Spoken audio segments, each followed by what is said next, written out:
south and west. Free our circle from all that's stressed. We trust the guardians, trust the guides, trust the open and what's inside. When the moon is high, it's time to fly. Open your mind, let it all unwind. Let's get disenraged, time to engage. Turn another page, free from your cage. Get disenraged.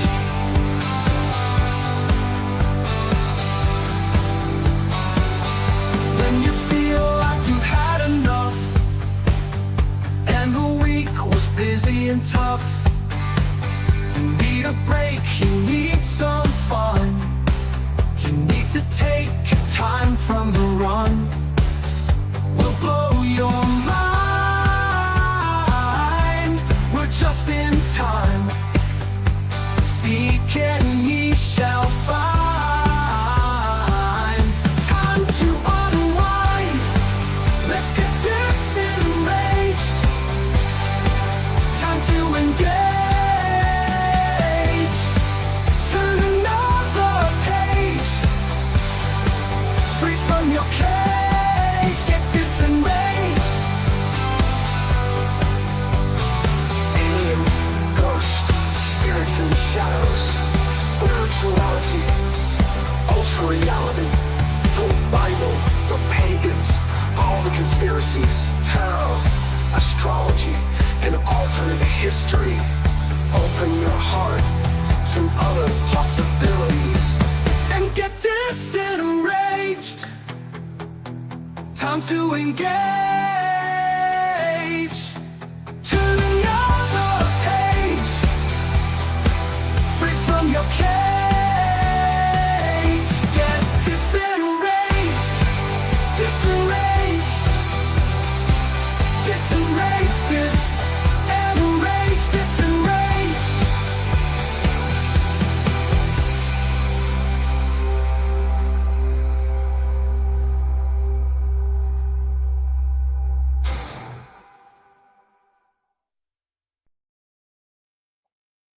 See, Jennifer proving that time is not real. I'm just saying, proving the point before the show even starts. How what? That time isn't real, Jennifer. You're here exactly when you should be. I'm here exactly when I'm meant to be. Exactly. It happens for a reason. Time does move weirder in a trailer. I am gonna say it's like it goes a little faster because you can't move as fast in a trailer because it's. Oh, I'm still not. I'm still You're discombobulated. fine. It's fine. It's weird. Like you can't rush around necessarily in a trailer because things are tight. There's shit everywhere, and often two of those Did you things are dogs. did you knock a bunch of stuff over before the stream? You were rushing. No. You knocked a bunch of stuff over.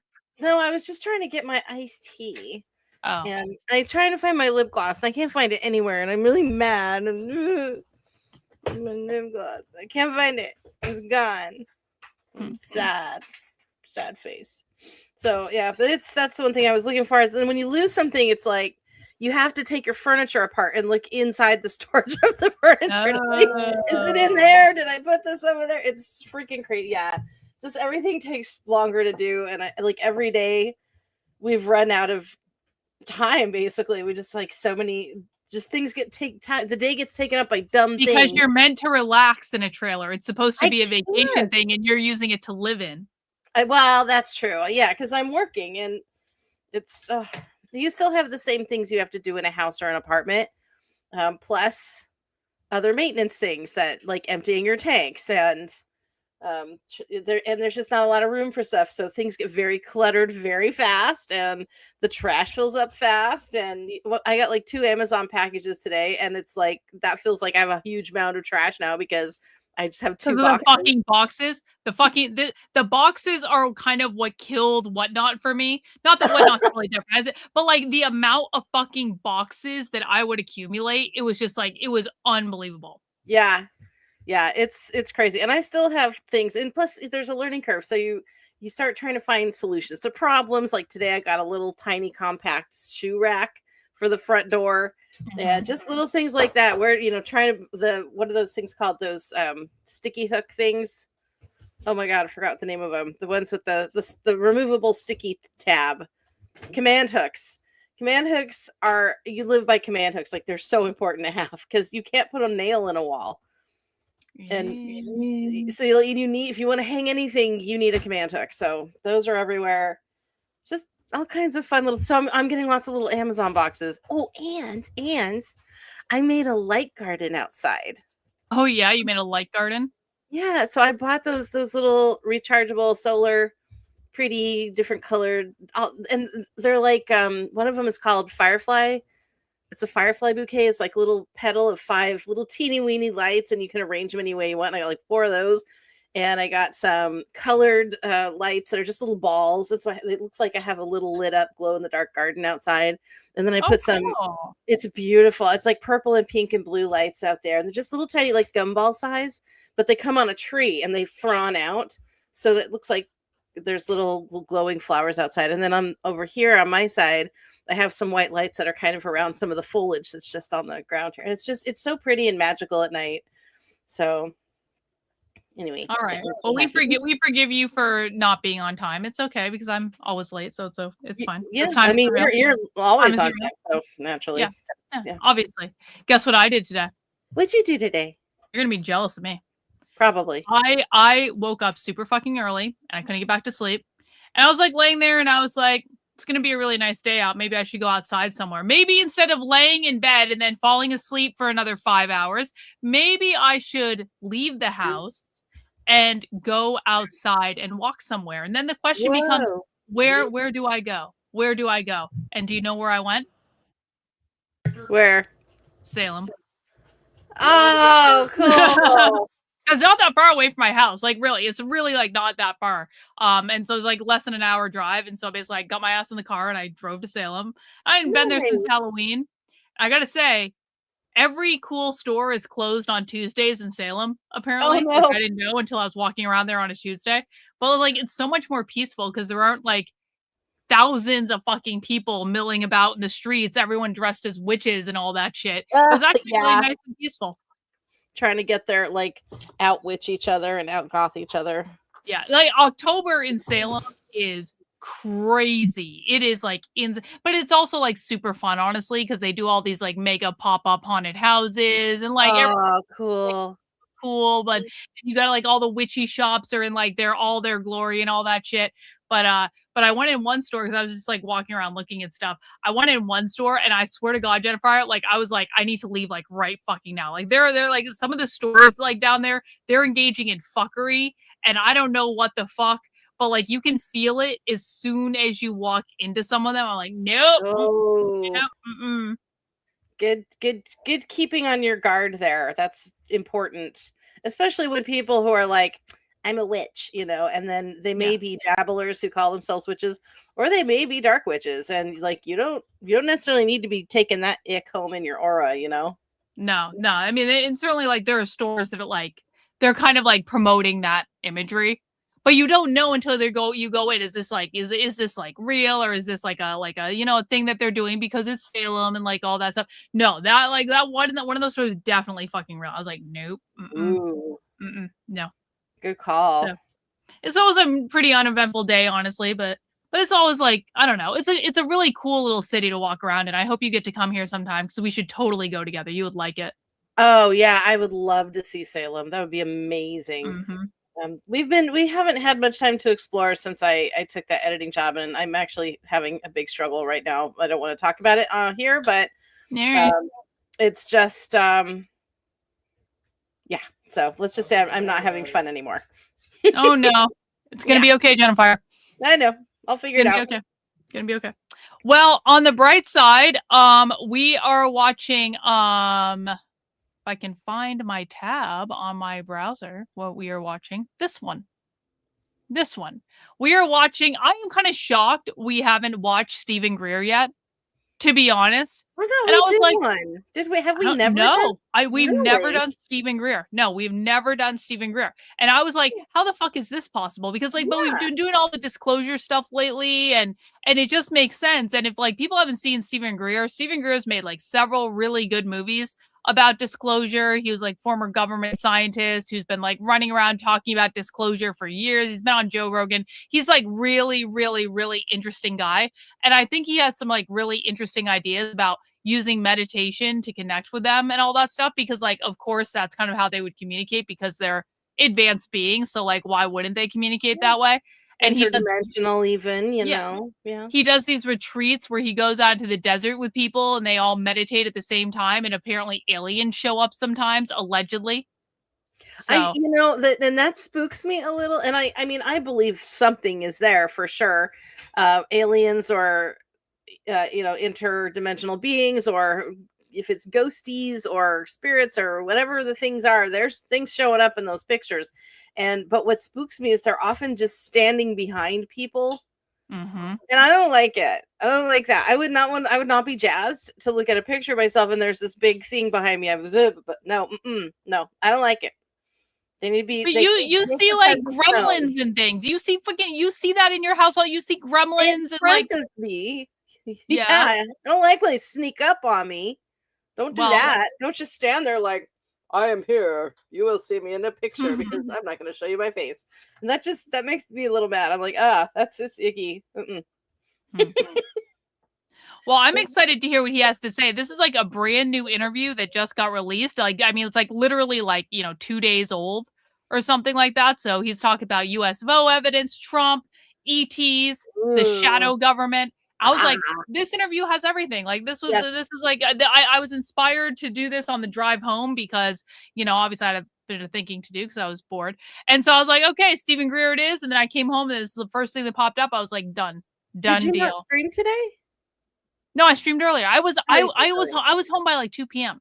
Oh, Like I told okay. you, I got up really fucking Yeah. early. And so Yeah. I just went out and I was only there for like a couple hours. I did not stay there like all day because everything was closed anyway. So I was home by like 2 p.m. Yeah. Oh, cool. Right on. Which is usually probably about the time I would have rolled out of bed had I fallen back asleep after I'd gotten up. So I was like, this is I was a much better use of my time going and walking around for 2 hours and doing Yeah. like, 3 miles worth of steps or like whatever I did.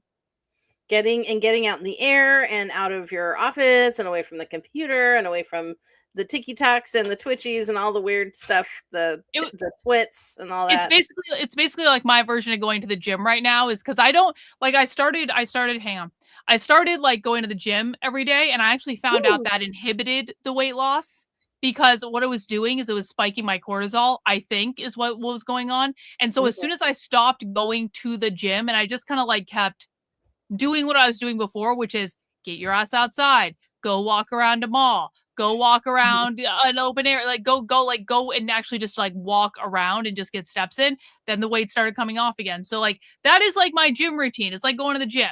Might sound like I'm going to Salem to shop for a couple hours, but really what I'm doing is getting my ass out of the house and walking around and prioritizing getting steps in.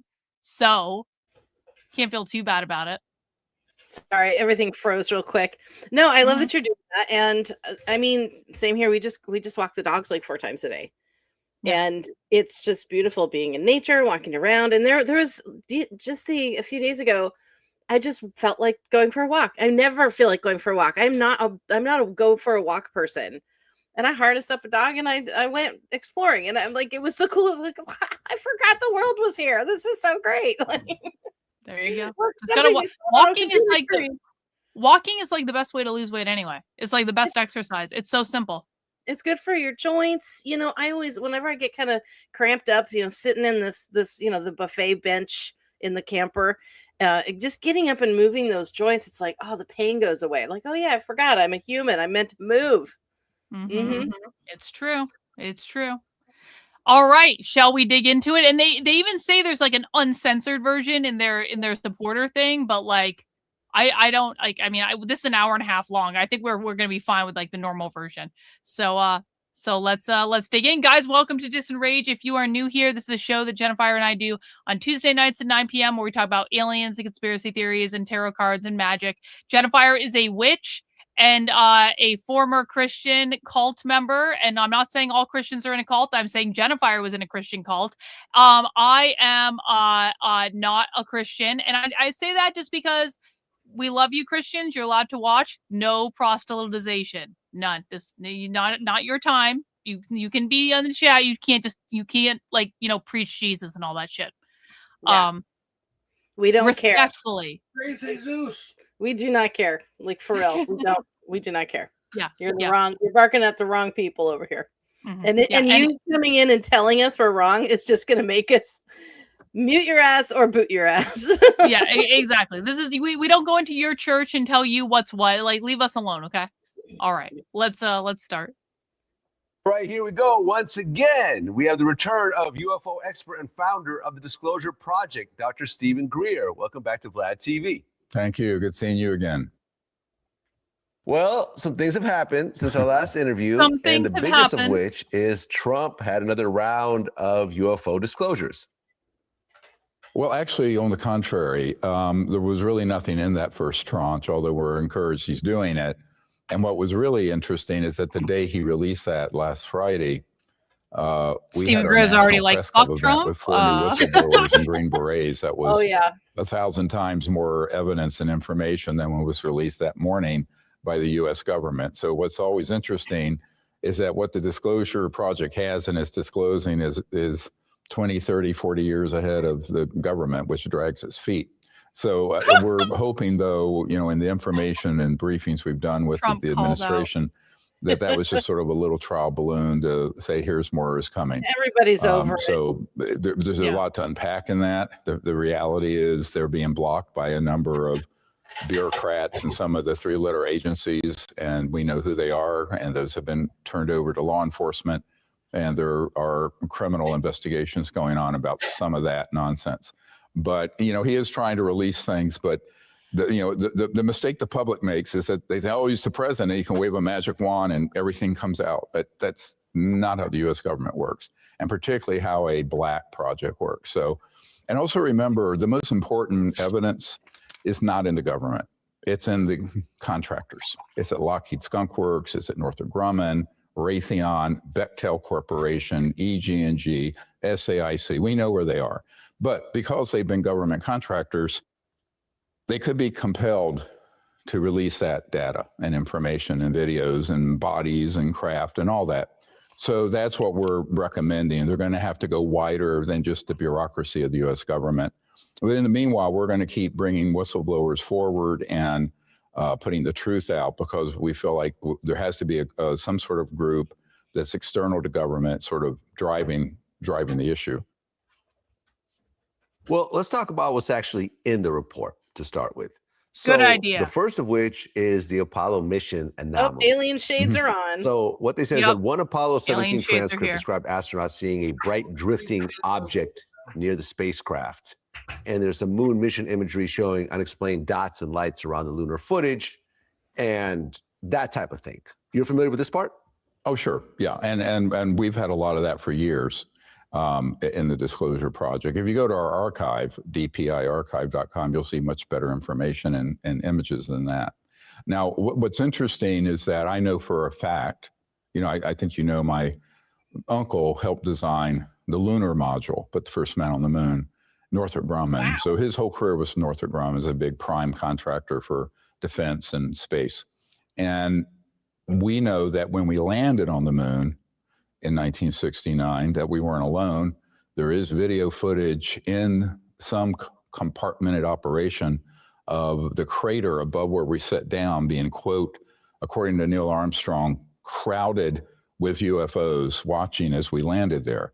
So what I'm saying to people, the dots out in space, interesting, not conclusive.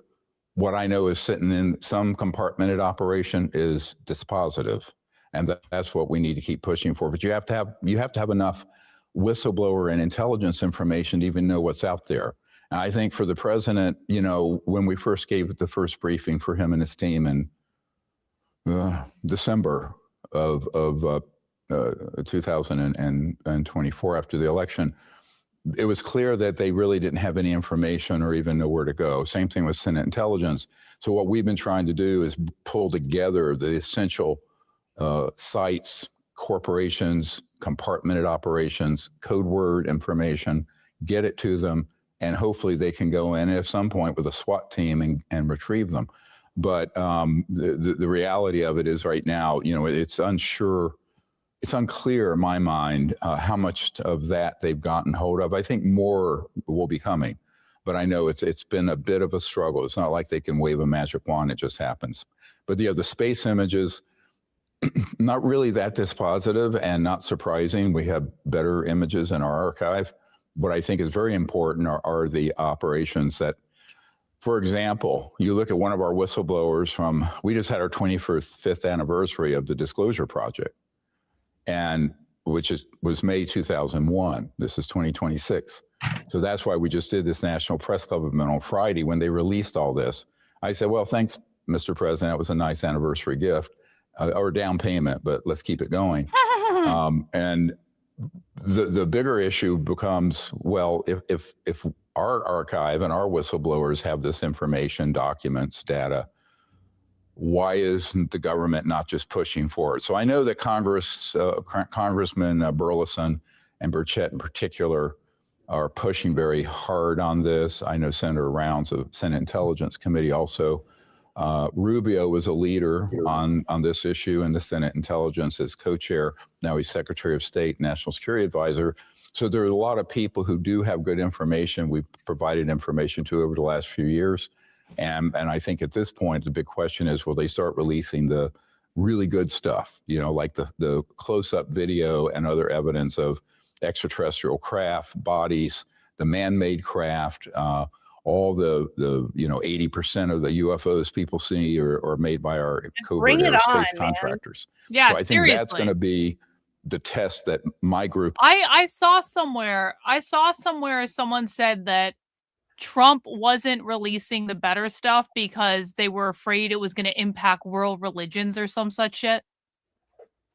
And I'm like, well, those religions couldn't be very strong if the existence of aliens, which is just factually fucking true, is going to impact them. Oh yeah, for sure. I mean, a lot of them preach that God created everything, and you may as well. I mean, why not other life? Unless you think that Earth is the center of the universe, as if you live in the 1100s. But I think even then they knew. But unless you're some kind of troglodyte, but there's some that like it's all demons. It's all going to be daemons, and that's why he called in those ministers to say start prepping your people so they don't think that they're demons. And I'm like, oh, please tell me people aren't that stupid. I'm like, but there are people who really think. Yeah, there are people who really think it's. Let me show you my reply feed where I'm called Secret Antifa 37 times a day by conservatives. Let me show you that. Yeah, they are that stupid. Yeah. Is looking for, and I know the people I'm working with in the military and intelligence community who do know about all this, that's what they're looking for also. Well, some people say that the moon landing was faked. No, Any truth in that? No, we went. They just didn't want to show you what happened. So guess what? They had planned. Let's go back to 2001. They showed some of it. Carl Wolf. Anyone can look at our documentaries and see this, Unacknowledged, or read the books. I know it's politically incorrect to read. Nobody reads. So I shouldn't say that. He's so cynical. Incorrect. I think to do math or read. I don't know how this guy has done it, honestly, Jennifer, because when I hear him talk about this stuff and he has to say the same thing over and over and over and over and over again, this is what I feel like with socialism that has actually driven me insane. Like the need to have to say the same thing over, like, no, that's not true, actually. And here's what's actually going on. It really does, like, you lose your patience after about 2 to 3 years of doing this over and over and over again. It's the plight of the educator. You get through a year of teaching people and then they graduate and then you have to start it all over again with a whole crop of new dumbasses. But when you're educating lots of people at different, like people are coming in a month into class or 2 months into class, you got to keep starting over constantly at square one with the noobs. mean, I do the same thing with writing too. So it's like people go, "How come I can't do this?" It's like, where were you last week? And I literally did a lesson on this. Oh my God, I wish I could record my lessons. But same thing. You just have to continuously answer the questions, start from scratch, get their little brains ready, and here we go. But thank God for the advanced students. You've got several in your audience who help you out, and thank God for them. Yeah, and make it a little more palatable. By the way, did you hear about what happened with Nick on the live stream the other day? Nick Fuentes? No, Nick, our Nick. Oh, Incognito? Nick Incognito. Yeah, No. did you hear what he did? Did you? Jennifer. What did you do, Nick? Hang on. Hey, you didn't tell Jennifer about that? I need to make a clip of this. Uh-oh. Jennifer. Nick went undercover with Antifa outside the New Jersey ICE facility, was fully dressed in black with a black mask, went up to Cam Higbee on Cam's live stream as we were watching it live on the internet, and he says, "Karlyn says hi," and Cam nearly shit himself on the live stream. That sounds like something he would do. That was awesome. It was so fucking good. You do need a clip of that. That's epic. You need to have a short of that because that is great. And it was just a pure accident that we were watching Cam's live stream literally the moment that Nick, and I heard his voice, I was like, oh shit, that's Nick. Oh no. What are you gonna do? He's in the wild. And then Nick hung out with Antifa for the entire like next couple days and fed us live information in the chat from like inside Antifa outside the ICE facility. Nice. Major win, Nick. That was I was like, great. Nick that is like legendary fucking behavior. Like I don't know that can ever be topped ever. Can you want me to show Jennifer real quick? Okay, Nick, I will try to find it. Okay, I will try to find it. If anyone has a timestamp, let me know. I will try to find it. Like in honor, I feel like I have to, Nick. So I will do that. We'll let this play, and I'll go find the fucking clip. Okay. Anyway, I digress into social commentary, but I think the big problem, Vlad, is that we need Stephen Greer this back guy up. was in an operations center at Langley, National Security Agency ran it. Langley Air Force Base, not CIA. And it was the early digital images 3 coming hours, back from the 48 moon, minutes. right? Thank you. When we were doing the lunar orbiter. So the lunar orbiter went around the moon and mapped it so we'd know where to set the lunar module down a year later. Okay. Well, it turns out in those images, I got it. Okay. I got it.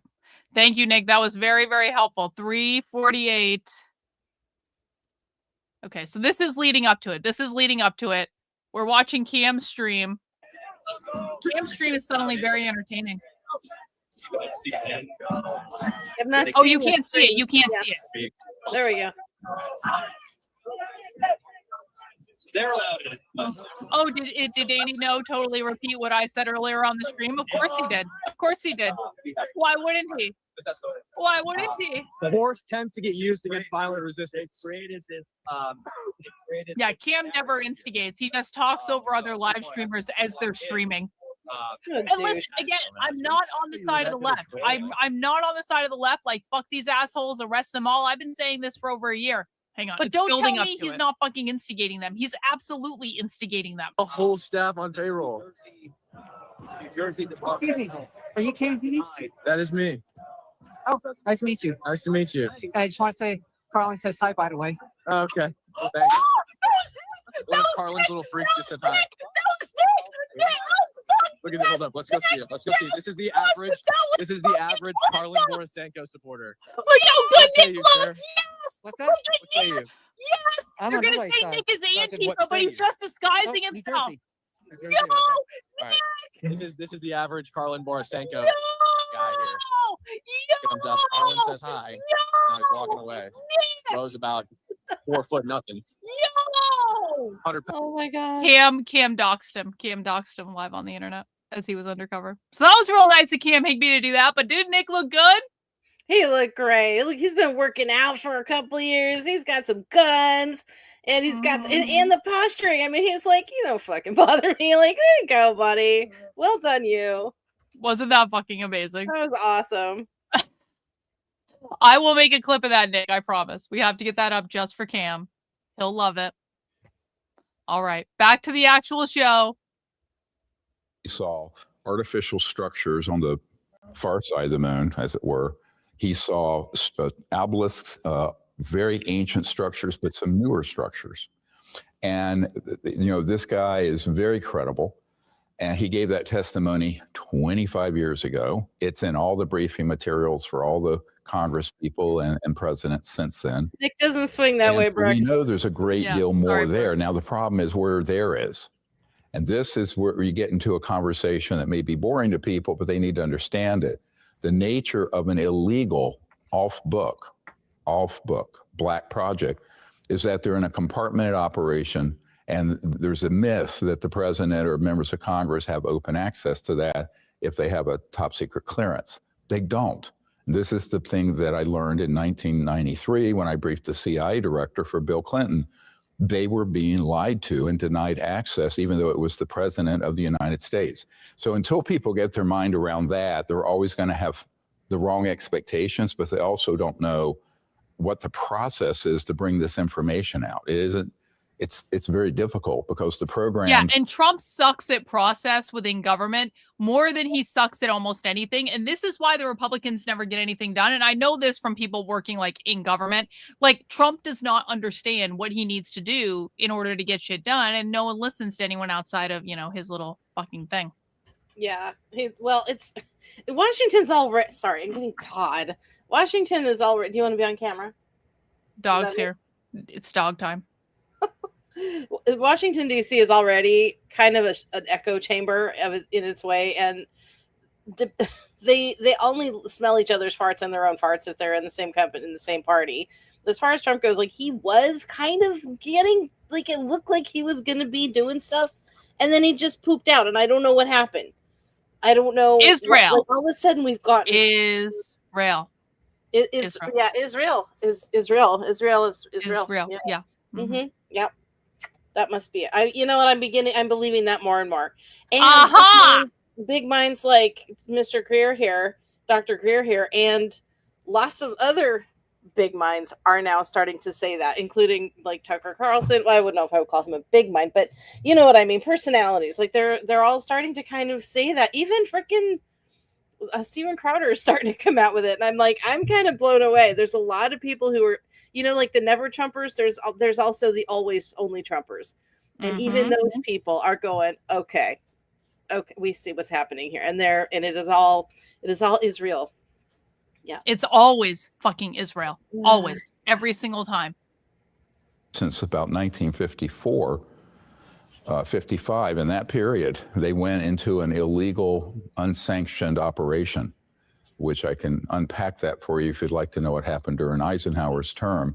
But the point I'm making is that there's a lot more important stuff, even about the moon landing, but it's not in those first files. Now, the question in my mind, will they ever get access to that? I mean, I have whistleblowers and have debriefed about 1,000 top secret guys and astronauts and whatnot over the last 35 years.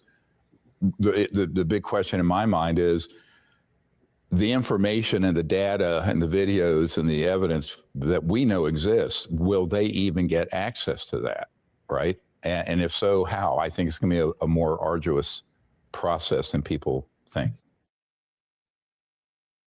Well, there's some other stuff that got released. There's these orb and football-shaped object videos. Right.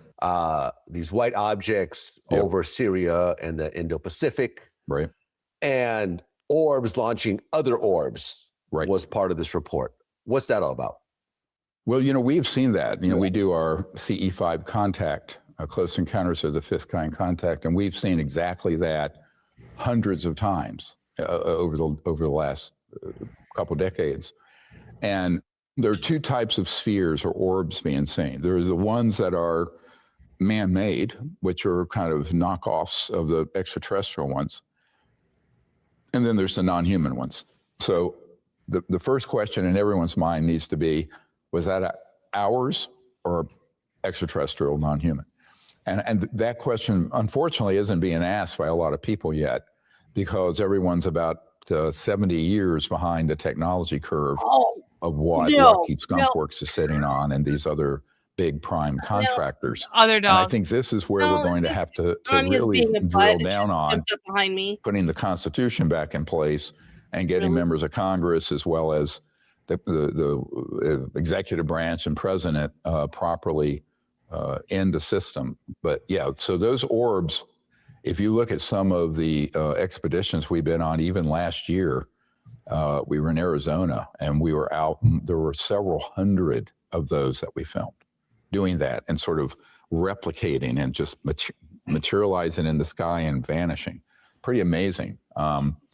So, you know, we have been observing this for a long time, and I know that the covert programs have. But what I do say to people, you'll also see that Congressman Burleson about 9 months ago released a video of a Hellfire missile closing in on an orb. And it was, you know, 3D spherical, and it just sort of bounced off of it and melted. I mean, and the orb kept going.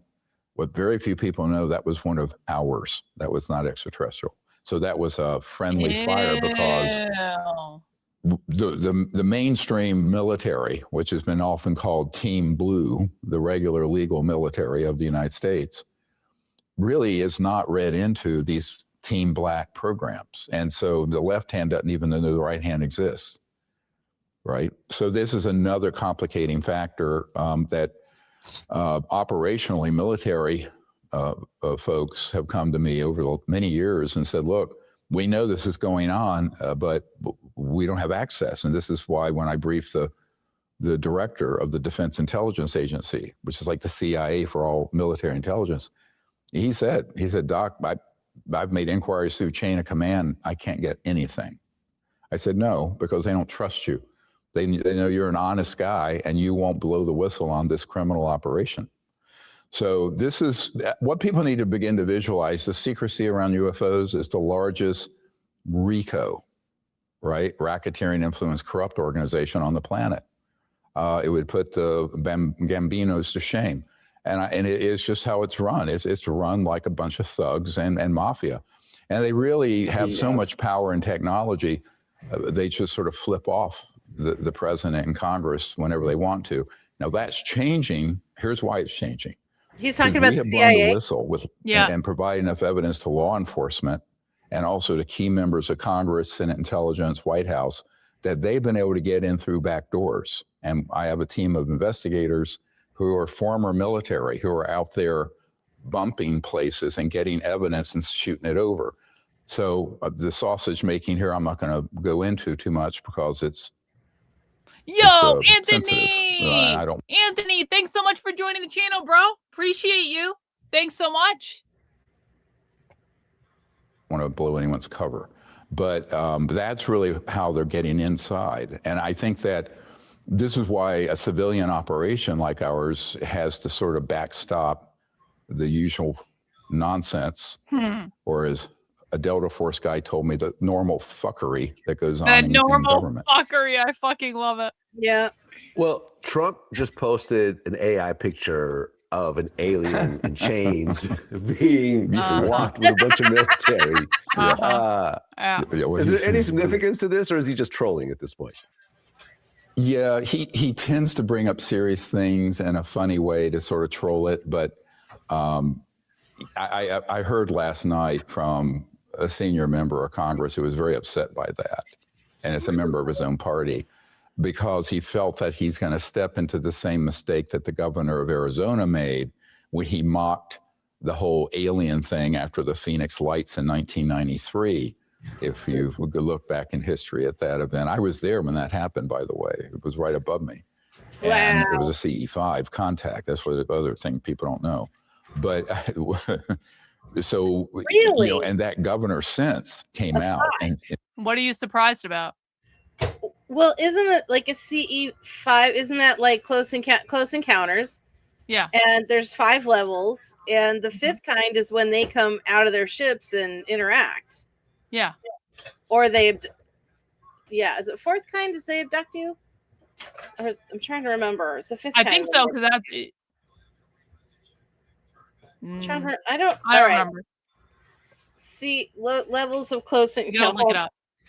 levels of close encounters. Okay. I just gotta find a good one. Classifications of UFO sightings. Okay, so nocturnal lights is first kind. Okay. Wait, Lights hang in the on. sky. Yeah, lights in the sky. CE1, CE2. Oh, okay. So they have NL, DD, RV, and then it gets into CE1, CE2, CE3. I'm not seeing CE4. Good grief, this is complicated. Okay. Close encounter CE1 is a UFO is sighted at close range with no interaction with environment. CE2 is sighted at close range with physical effect on animate or inanimate material. So it'd be like a crop circle forming or something like that. CE3 is UFO sighted at close range with occupants in or around it. Mm-hmm. Let's see, CE4 UFO sighted together with occupants and witnesses, and witness is abducted.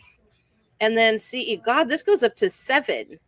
5 is witness experience personal contact with UFO entities, contactees. 6, death of human or animal resulting from encounter with UFO entity. Ew. And 7 is interbreeding. Ah! Wow. You Okay. just want your eggs, darling. They still. I had no idea there was interbreeding as part of the Oh, list. yeah. That's been going on for ages. Makes There's a sense, lot though. of other stuff, too. There's flybys, maneuvers, anomalies. So they have a whole butt shit ton of classifications here. But yeah, well, so that's so guys, you need to listen to how Jennifer was describing the levels, though, because how Jennifer described the level of CE5 is what he does with meditation. well, So he didn't. Stephen Greer didn't create the term CE5.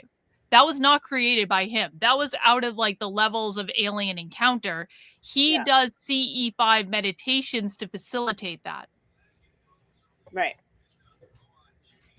Apologized for ridiculing it that way, because later he realized it was all very real and very serious, and the implications are very serious. So I think that, but at the same time, you know, the president likes to joke and likes to do outrageous things and kind of also sort of get people's goat, you know, and create controversy. It's something he enjoys doing. So I don't take it too seriously, but I did hear from a member of Congress last night who was less than amused by it. But I said, look, it's just par for the course. Lighten up, Congress. With Mr. Yeah, Trump, lighten so. up, Congress. Speaking of the president, the vice president, J.D. Vance, referred to aliens as demons. And you actually commented about this. Yep. Mm-hmm. Yeah, he was on the Benny Johnson show. It's a podcaster out of Tampa who's good friends with the vice president. And I was on 1 week later and sort of explained how dangerous that comment is. The other problem is there are members of Congress, like Congresswoman Luna, that as soon as I briefed her years ago, was intercepted by some intelligence and military people who then filled her head with nonsense. And they said, oh, they're not extraterrestrial, they're interdimensional, which is the stupidest comment ever. It's like saying an orange that you eat is round and someone else saying, no, it's orange. Well, it's round and it's orange and it's a fruit. It's all of the above. So what do I mean by that? Round and what it's people orange, are confusing is very advanced technology to a lower civilization, i.e. ours, is always going to look supernatural, magical, whatever. So, I mean, so let's put this in perspective for everyone listening.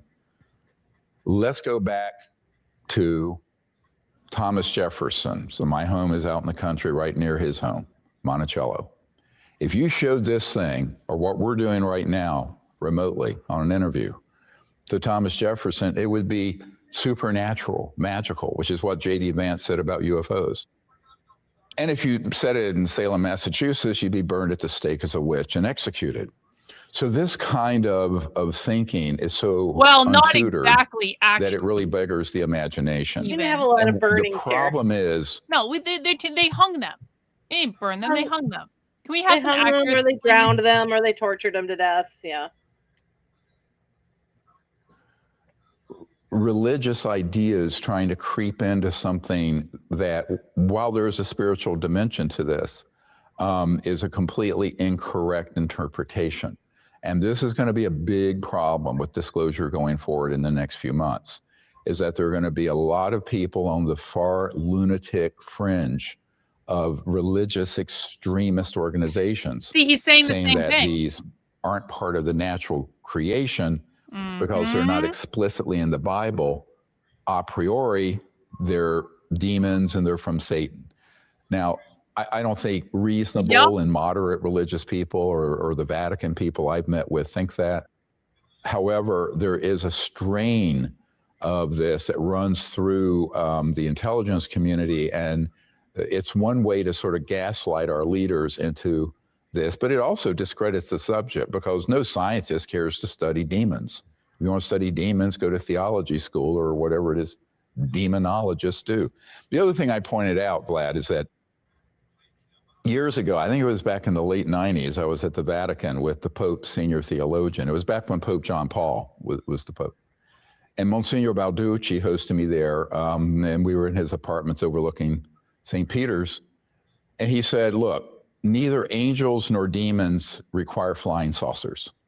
He put it so simply. And by the way, Monsignor Balducci was a demonologist. His specialty were demons for the Catholic Church, believe it or not. So we had a long talk about this. Now, this was about, almost 30 years ago. And so what I'm telling people, back in the 80s, you had Jerry Falwell and Pat Robertson saying UFOs were from Satan and the demons and all this stuff. Dude, freaking Lord, was it Bobert that said that today? Somebody said that.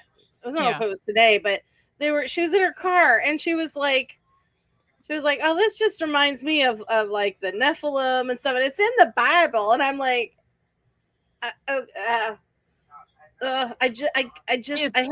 had to get out of it. I was like, no. And I just got out of the video because it's like, here we go. It's in the Bible. Everything is in the Bible. Of course it is. There's nothing else outside the Bible. They literally ruin every fucking single thing. And I cannot with the lunacy and bullshit. It has to be. Yeah. It's so exhausting. It is tedious. And I'm bored already. Like, get over it. Why can't we have cool, weird shit in the universe that shows up on our doorstep? Just be amazed at the science it took to get here. Instead of, well, it's in the Bible. They're Nephilim. I'm like, stop Nephiliming. Stop that. Bad Christian. No. The religious fanaticism is really not any different than the Ayatollahs in Iran expecting the 12th Imam and wanting the end of the world to happen. Right? So there is a strain of sort of the lunatic fringe of people who have been filling the heads of people new to the subject. J.D. Vance admitted in that interview he's very interested, but he's not had a chance to study it. I have since had a friend of his get over to him a briefing document that we had done for the president. But I think that the mistake is an easy one, because if anything we're using today, imagine if one of our jets flew over a village in the Middle Ages. Well, it would be supernatural, right? But we're talking about civilizations that are hundreds of thousands to millions of years more advanced than we are in Earth equivalent evolutionary years. Well, of course, their technologies are going to look magical to us. But if you're looking at it objectively, almost everything we use today would be magical to people back up hundreds of years ago. So I think we have to bring that perspective to it and kind of calm down this hysteria. And sort of literally demonizing the aliens that saying they're demons because they look different from us. I call this sort of interstellar racism. This is the stock and trade of all ufology. Oh no! Please, Dr. Greer, don't do it. Don't do it, bro. Don't do it. Please, Stephen Greer, don't do it. Don't do it. No, the next thing you know, it's gonna Halloween costumes with alien heads are gonna be cultural appropriation. Oh no, he's gonna ruin it. Oh no. Stephen Greer just inadvertently ruined aliens for everyone. How ironic. Right? The good aliens are tall and white, look like they're from Norway, and the bad ones are short and dark and have different facial features. Well, this is just blatant speciesism or racism, but taken on an interstellar level. So I almost view almost of all ufology as sort of a bastion of bigotry and ignorance. But sorry to say, I make a few friends that way, but I'm not running for mayor of Crazy Town. You know, I'll leave that to those guys. Fair point. But, you Fair know, point, well and I think made. it is dangerous because the vice president is a heartbeat away from the Oval Office. And the president's 80 years old. So what you don't want, in my opinion, is to have somebody saying something that could then lead to sort of people wanting to have a holy war over this issue. And there are people in FBI, CIA, Department. Was still president because he would have been hilarious for alien disclosure. And that would have been a riot. Well, no, but it never would have happened under him because he wouldn't have been lucid to be able to do it. I just can't even imagine. The jokes almost write themselves with how poorly he's conveyed ideas, and I just can't imagine him talking about interstellar beings. And it just, I don't know. I don't know that I think Trump is going to be any significantly better at it. If I'm being fair, we're so fucked. We just have to, like, when the aliens come here, like, and we get to talk to them, I'm just gonna be like, I'm sorry, like, we're not all stupid, I swear, and I know you're much smarter than me, alien, but like, we're not all stupid. I promise you. We're so sorry about our leadership. Like, our votes haven't counted in like 40 years, so they just do it themselves. They're just all circle jerking in Washington. If you really want to get to know people, start talk to farmers, talk to people in the street. You know, then you'll get to have an idea.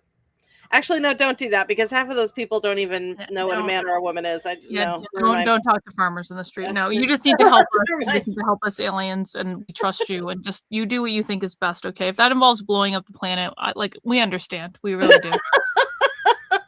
We do, actually. We probably deserve it. Yeah. Of defense that are part of that lunatic fringe of religious extremists that would like to see that happen. So I think, you know, it was kind of a funny comment, but it's not funny because he actually meant it. And it's very similar to what Tucker Carlson has said, that he has said, oh, these are demons and they're working for Satan and all this sort of stuff. And look, everyone can believe anything they want and believe in freedom of faith, religion. He's kind of walked that back recently, I think, but I could be wrong. You know, if you're a leader, you have a responsibility to speak reasonably and factually about something that's important. So I think that, you know, we're trying to steer people away from that. And members of Congress need to get off they're not extraterrestrial, they're interdimensional. Now, why? Let me explain this for just a minute. This thing, now let's put an electromagnetic field propulsion system around this.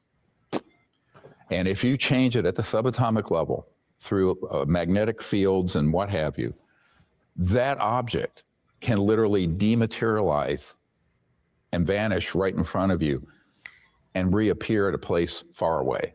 It's quantum entanglement, but on a macro big level.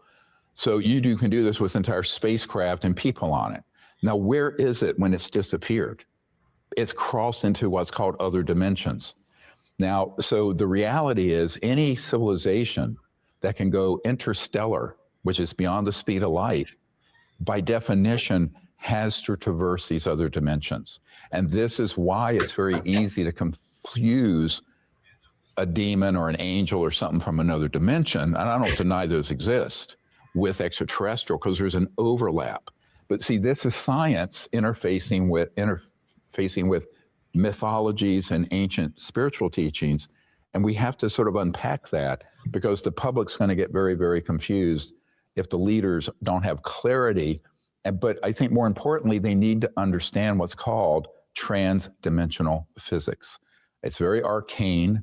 It's the physics of very powerful high voltage electromagnetic fields and other technologies causing objects to teleport and move out of linear 3D space-time matter through other dimensions, but then reappear. So basically they pop out of this dimension, traverse other dimensions, and then pop back into 3D at another point in space. See, now, okay. This has been well understood by... Go ahead. This is why I have such a hard time with, there's some very reputable scientists, including, I think even Michio Kaku, who's one of my favorites, even said this at one point, But some of they say things like, well, there's alien life out there, but we'll never meet it because we can't get there and they can't come here and the distances are astronomical and it's impossible to go faster than light speed. And I'm like, yeah, if you're using unleaded, but I mean, they have different science. They could do shit we have no idea of now. And I can't believe that these big scientific brains are going, I just can't go faster on this unleaded gas. I was like, would you stop it? Like, why? How is it so impossible to think that there's other science involved? Again, it's like one of those things where I'm like, everyone is stupid, even if they seem like they might be smart. Even if they're a scientist or a doctor or an engineer, these are the thoughts that are going to really faster. They're all fucking stupid. Yeah, I think some of them are actually part of disinformation campaigns. Yeah, I would say that is probably true. By the way, since at least the late 1950s, in covert scientific research programs dealing with UFOs. But so we have about a 70-year gap, honestly, that we have to fill in for our leaders and for the public and even scientists, because it doesn't matter if you have PhDs from Caltech and MIT. This is not going to be in any textbook or lab because it's extremely classified. And I think this is why there's a big catching up process to do.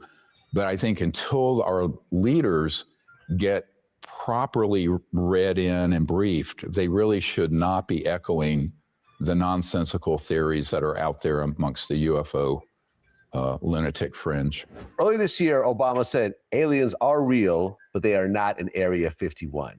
And then Trump responded, said that Obama's giving away classified information. He made a big mistake. Obama was correct in what he said, but listen to what he said. Remember, Obama's an attorney, a lawyer, and they're very good with words. So what he said was, he knew the aliens existed, but he, as president, was never able to see anything. Now, what does that mean? It means that if you go up to my condo here, where I am right now in my building, you'll see a briefing document for President Obama that was provided to his right-hand guy who put his administrative cabinet together, Mr. Podesta. And in that, we had tremendous amounts of information. And it was serious materials from whistleblowers, military documents, government documents, all kinds of evidence. So that's why Mr. Obama said he knew they were real, but he, through chain of command channels, was blocked, just like Clinton was blocked. And just like they were blocking President Kennedy, and when he started pushing too hard on that, they just killed him over this. We knew this to be true. So I think that when Obama said that, he was being very, very truthful. Now, later he walked it back, but what it did, it triggered the president not to be he didn't want to be leapfrogged by a former president that he didn't like on the other side of the aisle. And so being very competitive on Air Force One, Trump made that comment. But President Trump needs to understand, Mr. Obama did not breach any classified information from what he said, because what he said came from an open source from the Disclosure Project and people that we had providing information into the White House way back then in 2009 and 10. So I think this is another big confusion. I wanted to clarify that because I don't think Mr. Obama was lying, and I think President Trump assumed, because he didn't listen to it carefully, because what President Obama was saying is that he didn't learn about this through official classified channels. He learned about it from an external non-governmental process, which is what we've been doing for 35 years. So I think that's different, and therefore he didn't breach any national security secrets. Now, this is the other thing I point out to people in Congress. Since the programs are illegal, and let's unpack this a little more, because I mean, anyone listening who's a whistleblower, Dr. Greer, please, past or currently in one of these programs, you should contact us. Everyone says, I can't talk about XYZ because it's top secret. I go, no, it's not. It's not.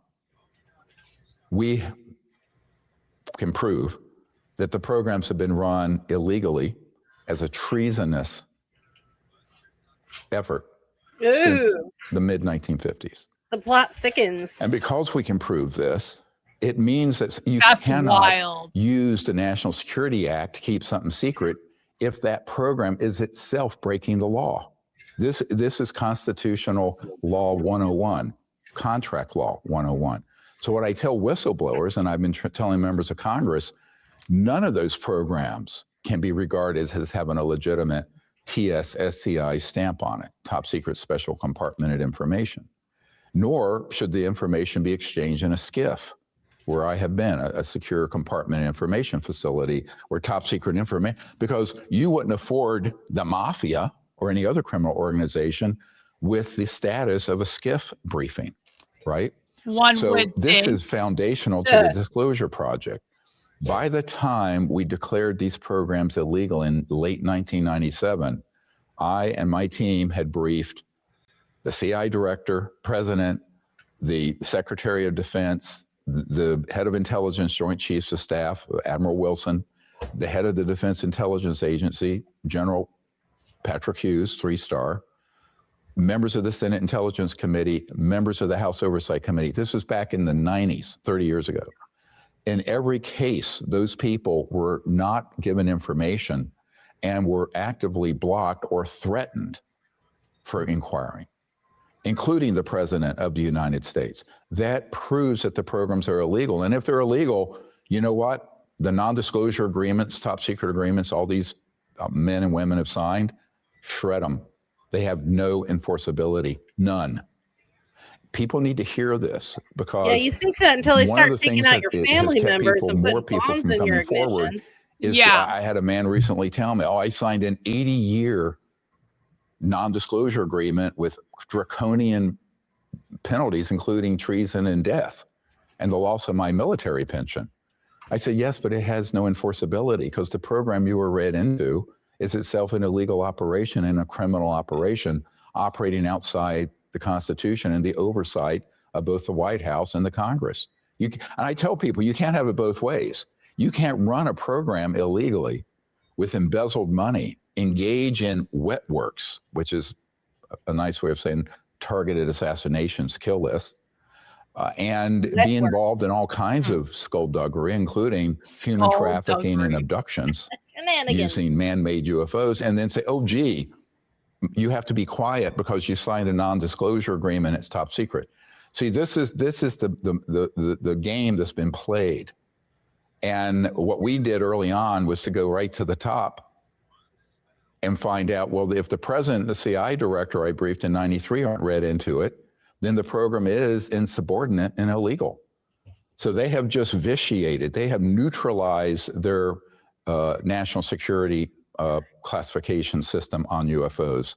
So I tell people anything related to UFOs, extraterrestrial intelligence is fair game because we can prove in a court of law with multiple witnesses that those programs are illegal. And by the way, many people in Congress now know that to be true. There are people in the administration, I won't say who, know it to be true, and federal law enforcement knows what we're saying is true, and they have checked it and can prove it.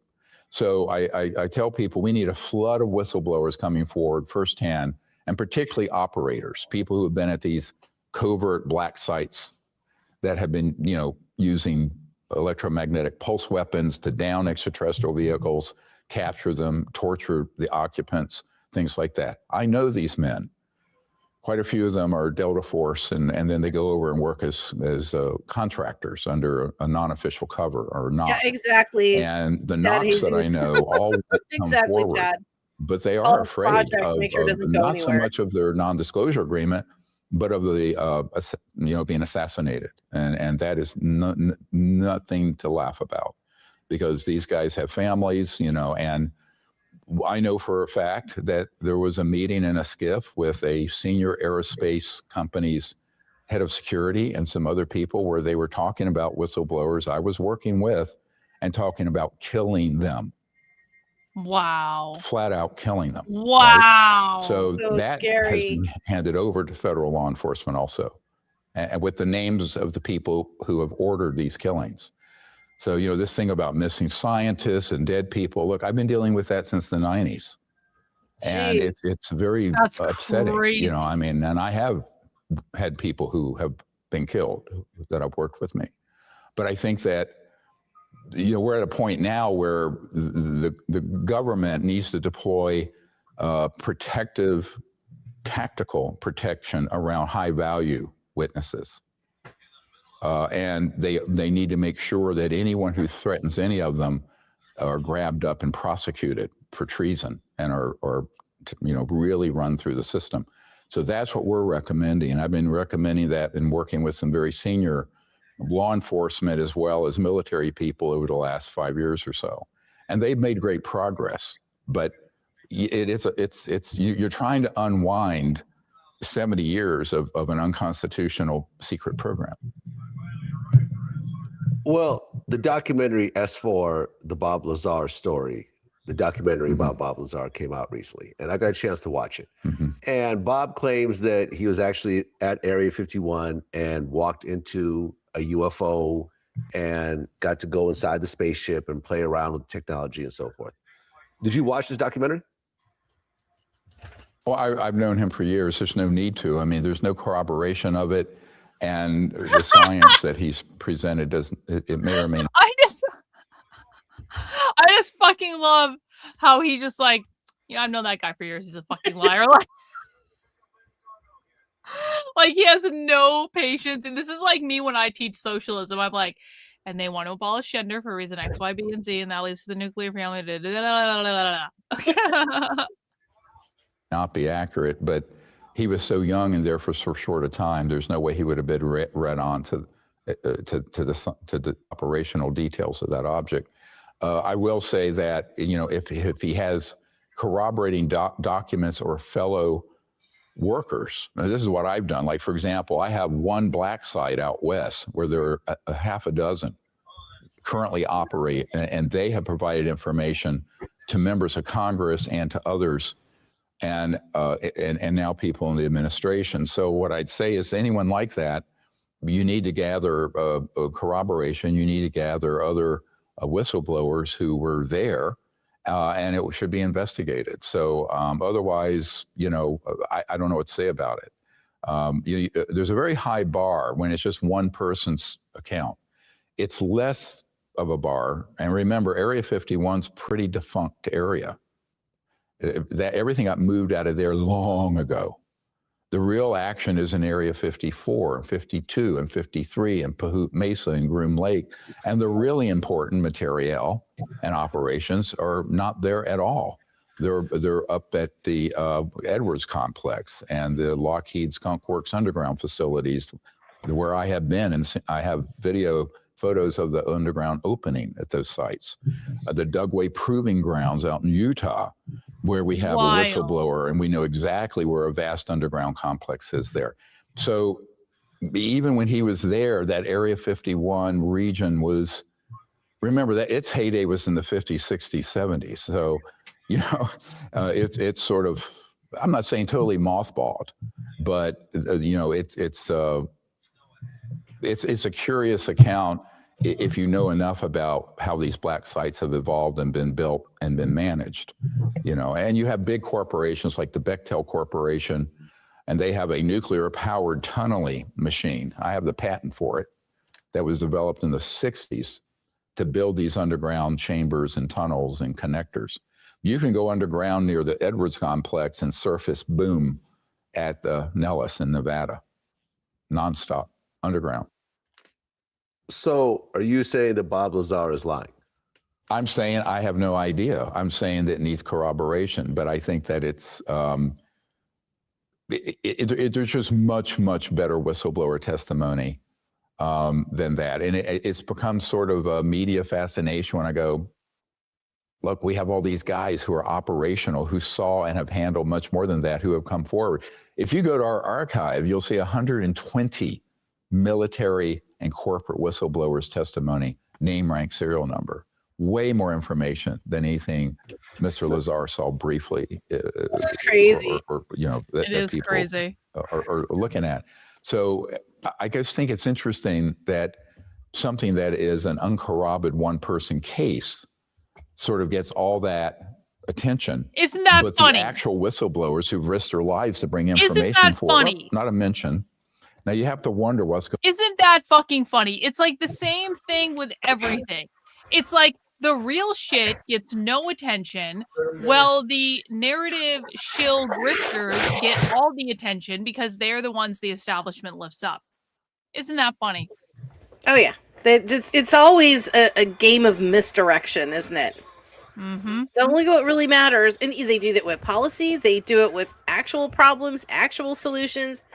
Aliens, freaking pick something. They've done it with all of it to keep us distracted, bred in circuses, fat and sick, blah, blah, blah, blah, blah. Yeah.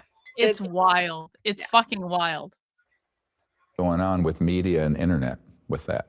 I actually think, you know, the whole new media and old media is utterly penetrated and corrupted by covert intelligence operations, particularly CIA's connections to BlackRock, you know, 15 trillion or something in managed assets. And they have operators that then influence all the internet media and old legacy media companies to either blow a story up or block it. And so, you know, this is another big problem for our democracy, in my opinion, is that the fourth estate is effectively dead on anything important. True.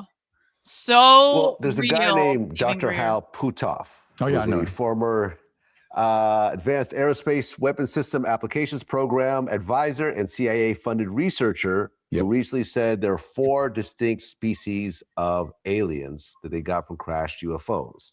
And he said that each alien species has 2 arms and legs and a humanoid appearance.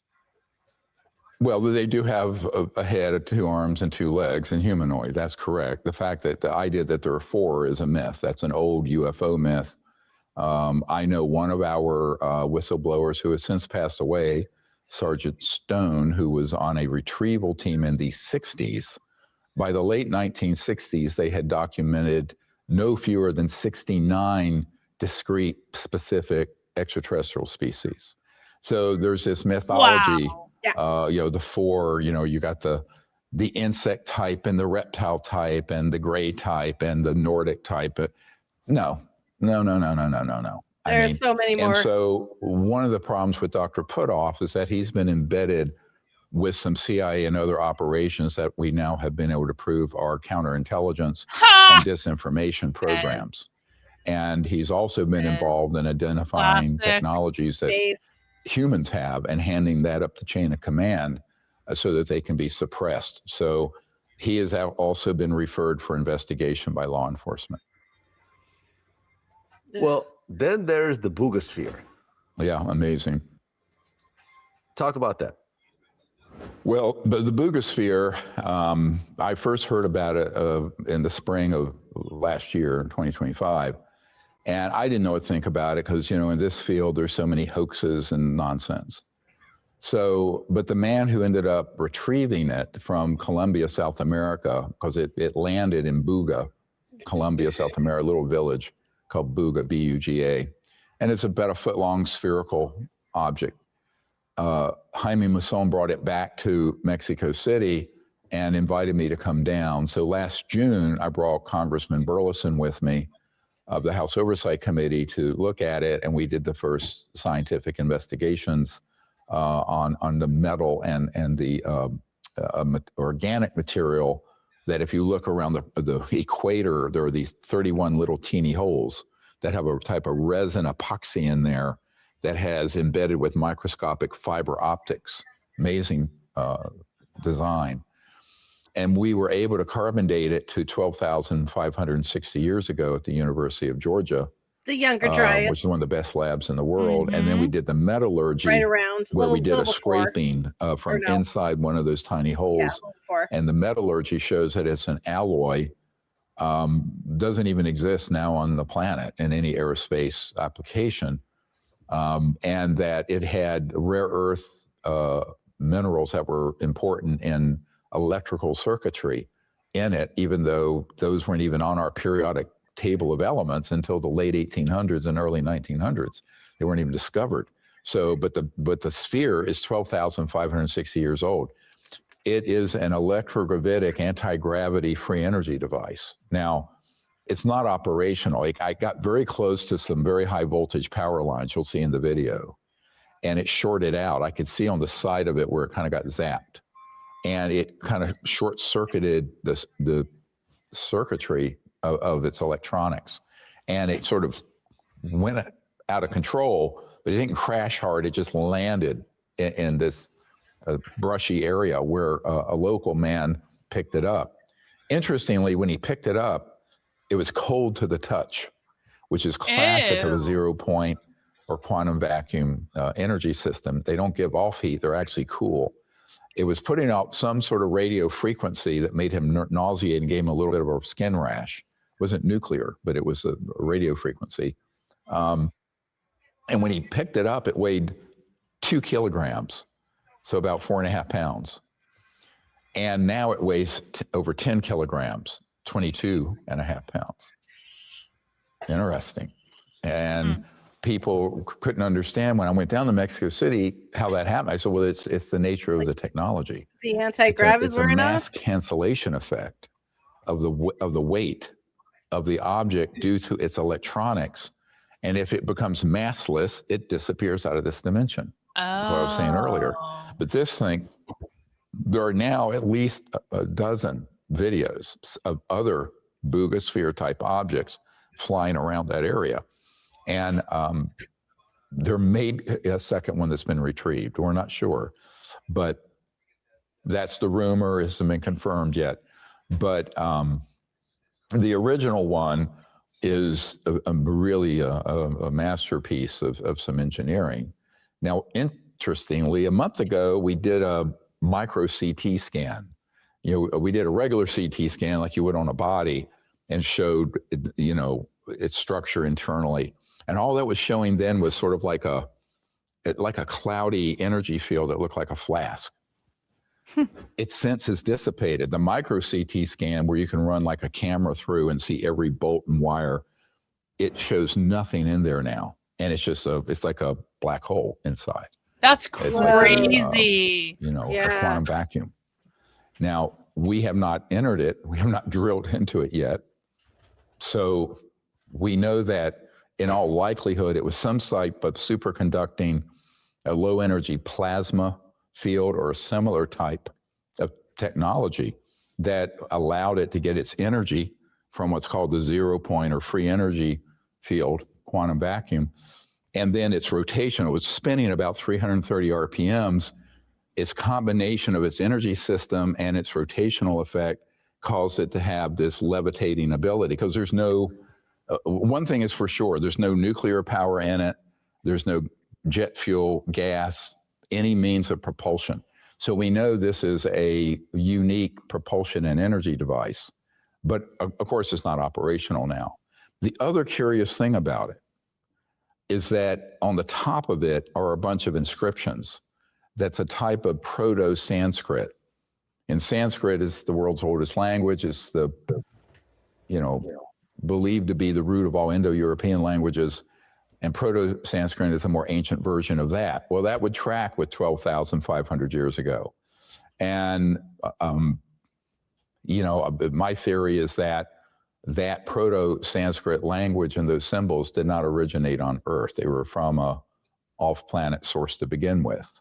But the big question, the $100 trillion question is, why are these boogospheres suddenly being activated after 12,560 years? Like War of the Worlds. Now, there's no ET Or inside like them. They're obviously remote Independence Day, sensors. when the technology lit up, because the alien motion there. In my opinion, they're True. being triggered by either some sort of cosmic event they're picking up or some electromagnetic and Earth geophysical event they're picking up.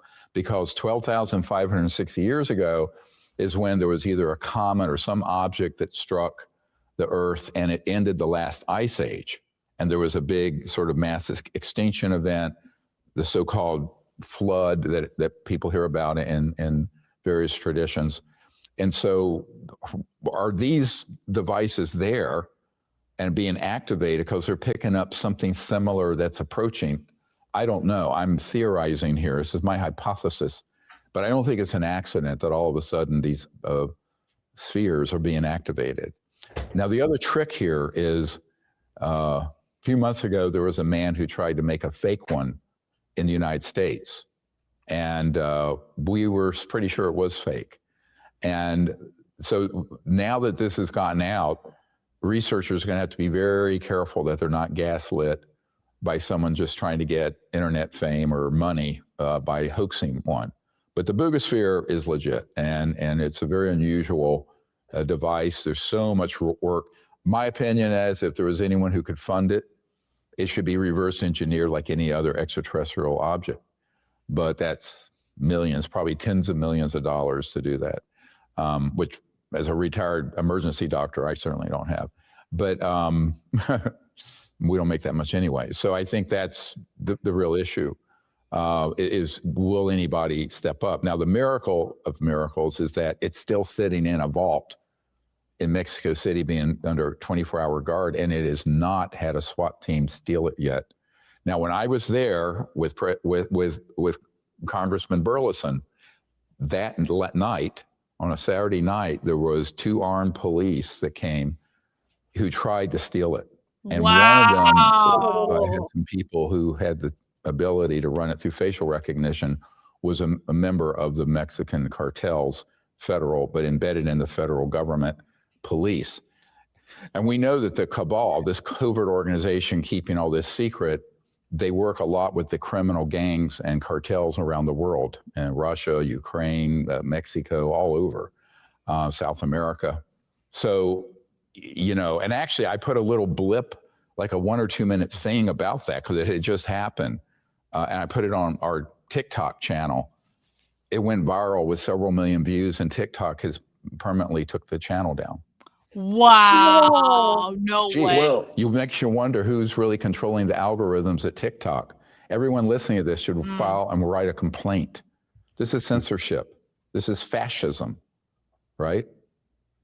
You know, I don't know why people don't take this sort of internet criminality seriously. I mean, I think TikTok should be hauled in. I am really surprised they haven't killed him yet, if I'm being honest about it. It's like, but it's probably because he's too high profile, and he's been too high profile for like a really long time. So it would just be like too obvious what's going on. But like, I am like, with as blunt as this guy is, he's like, it's like, and I freaking love it, but it's just like, I'm surprised that he's still alive. Oh yeah. And that's, you know, what freaking Wilcox was talking about. You know, David Wilcox was from the grave saying he needs to watch his butt, and a few other people too. But with him, he would have to look like a super legit accident. Yeah. Like real, and it couldn't be just him by himself. Like they would have to take out some collateral damage, I think, to make it look like a regular airline crashing or something. Yeah, they're gonna have to crash his plane, like literally. Yeah, but it would have to have like civilians on it to make it look like, oh no, see, it wasn't like his private jet went down. This was a legitimate accident from, you know, United Airlines flight, whatever, you know. That's the scale they, I think, would have to do to make it look like he really died in an accident. But even then, I would still be sus. Crazy. In front of a court for suppressing that information from the public. We were simply trying to get the information out to protect the thing and do an alert that we know this is happening, right? And that we were recommending that more security be stood up around this device. So why would TikTok take that notice, take us down off their channel for that? Well, in the Bob Lazar documentary, they talked about how aliens were Bob potentially messing around with human DNA to kind of move us into a certain direction in terms of evolution. Do you believe any of this? I think there are covert human programs that have taken extraterrestrial DNA and human DNA and done all kinds of weird things with it. We know that there are things called program life forms, the Greys, and a lot of the ones that people like Hal Puthoff describe as aliens that are man-made. They are basically like a alien reproduction vehicle. It's this man-made spacecraft that Northrop or Lockheed Skunk Works makes, or Raytheon. These are biologicals. And I've known about this for 30 some years. And it's recently come to light that, you know, former Congressman Gates was briefed on this. Other people were briefed on it with military people. And so if you're a casual observer, you'll see these creatures that are also used in abductions. See, the abduction myth and the mutilation, cattle mutilation myth, those are being done by human covert operations for their psychological warfare value. So the way they can do it, in the old days, I had several people who said, well, we would dress up someone who's short or looks a little weird, like Hollywood would, and make them look like an alien, put them on one of our man-made anti-gravity craft, and go abduct someone to put the word out that the aliens were attacking us. It was all a psychological warfare operation. And of course, the UFO subculture and media lapped it up like, you know, a kitten to a dish of milk. And it's really very sad how gullible people are. But part of it is that most people can't imagine the criminality and put me on some heavy drugs and stand in front of me with an alien mask, and I'm a fucking believer too. I mean, it's not about being gullible, I don't think, all the time. Sometimes, like, they drug people up. Things don't make sense. Your brain is in there, like, having is spiraling out, you know, and give people a little grace there, Steven, you know. Well, it's like, I think it's like he's been doing this a long fucking time and he's sick of this shit, sort of thing. It's true. Sociopaths that run these programs, and they underestimate, in my opinion, the technology we humans have to simulate an alien event or an alien creature or craft. And I think that gap allows people to reach wrong conclusions. So in reality, yes, what you asked about has been done, but not in the way people are saying in that documentary. It's more that those civilizations are waiting for us to evolve to a point of readiness to A, stop killing each other, and B, go out in space peacefully with them. And until then, we're sort of being watched and to an extent quarantined, so we don't go too far out there, because humans are simply not civilized yet. If you doubt it, go to the Middle East or Ukraine, take a look around. So I think, or my ER on a Saturday night. But I think that in reality, the technologies are not just electromagnetic, physical, they're also biological. So think of this, there's been this covert ascendancy of technologies and electromagnetic surveillance, all kinds of cool stuff. But there's also been a concomitant, parallel explosion in classified biological research because of that technology. Because biotech, think of biotech being supercharged with technologies of extraterrestrial origin. So you have to connect that dot. And as a doctor, I had people come to me in the 90s and say, oh yeah, I was actually taken to a covert lab where they were doing some weird things with this sort of physics with biological systems. Now, the good news, that's the scary part. The nice part of it is that those same technologies, I'm sure, in the future can be used for healing, curing cancer, regenerating limbs, regenerating severed spinal cords, brain injuries, all sorts of regenerative technologies based on these advanced physics. But never mind imaging technologies will be greatly advanced when the science comes out. But in the meanwhile, you have a group of Frankenstein-type Mingala weirdos doing all manner of stuff with this technology, unsupervised by anyone, check and balance in the government.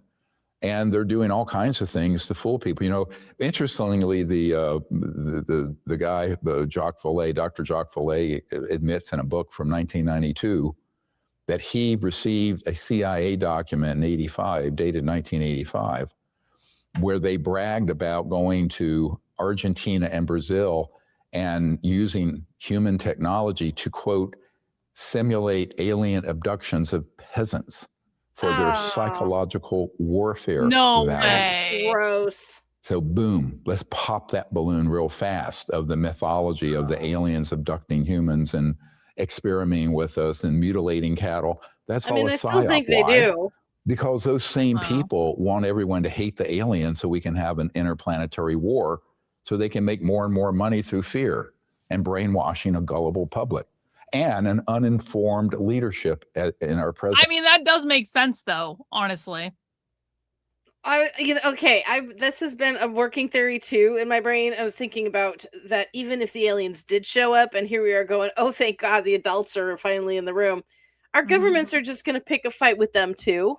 Like, it'll be all hunky dory until something happens and they go, they say something and like their God is not what you think it is, and then it'll be religious war from this section, and then you can't go to Mars or whatever. Oh well, we're gonna go to Mars and we're gonna take it over too, or it's gonna be some give us your new fuel source or whatever, and you can't have our new fuel source, or those highways are strictly regulated throughout this Alpha Centauri system or whatever the fuck it is. There's gonna be another, just whatever reason. These petty human assholes that are in charge of us for some stupid reason can find and fuck it up and ruin intergalactic peace, harmony, and education. Yeah, but Jennifer, you can't underestimate the aliens here. The aliens know that they're stupid. The aliens know. They know that they're going to try to blow them up. They know they're planning for eventualities. They're not going to let it happen. They're going to be like, that's nice, Trump. That's nice. We turned off your weapons there, and so maybe you just want to calm down and have a seat, and let's have a conversation about what's going to happen now. It would not surprise me if they got frustrated enough where they're like, you know what, just EMP the fuck out of this entire planet, send them back to the Stone Age, and make so they take a time out and think about what they've done. Put us with a Stone Age timeout with an EMP or something. Like, how would you like to lose all the electricity on the planet, Trump? Mm-hmm. We can get rid of all your tech like that. In fact, we could do that to ourselves. But I think the aliens actually would, because then they'll just leave. I'm like, see ya, assholes. Like, figure it out. Nobody go to Earth. It sucks down there. Mm-hmm. Presidency in Congress. Look, my team has known this stuff for decades, and it's now coming to light. So, and the public is going to go around, with these mythologies rolling in their heads because they lap up idiotic programming on television, on the internet, and documentaries as if it's the truth. And I would say 80-90% of it is a myth. Yep. Well, Elon Musk, who, depending on the day of the week, is the richest man in the world, said, I've never seen any evidence of aliens, despite SpaceX having thousands of Starlink satellites circling the Earth. Do you think he's telling the truth, or do you think he's gaslighting? Well, it could well be that his technology is not picking up those objects. It's theoretically possible. But then again, if an object is in a, let's say, trans-dimensional form, shifted out of linear space-time, his satellites aren't going to pick up anything. So I think this is the other question. It's like microorganisms didn't exist until someone invented the lens for microscopes.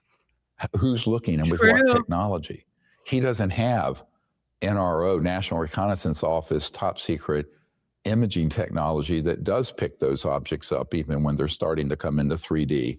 So his comment on that has no probative or evidential value whatsoever.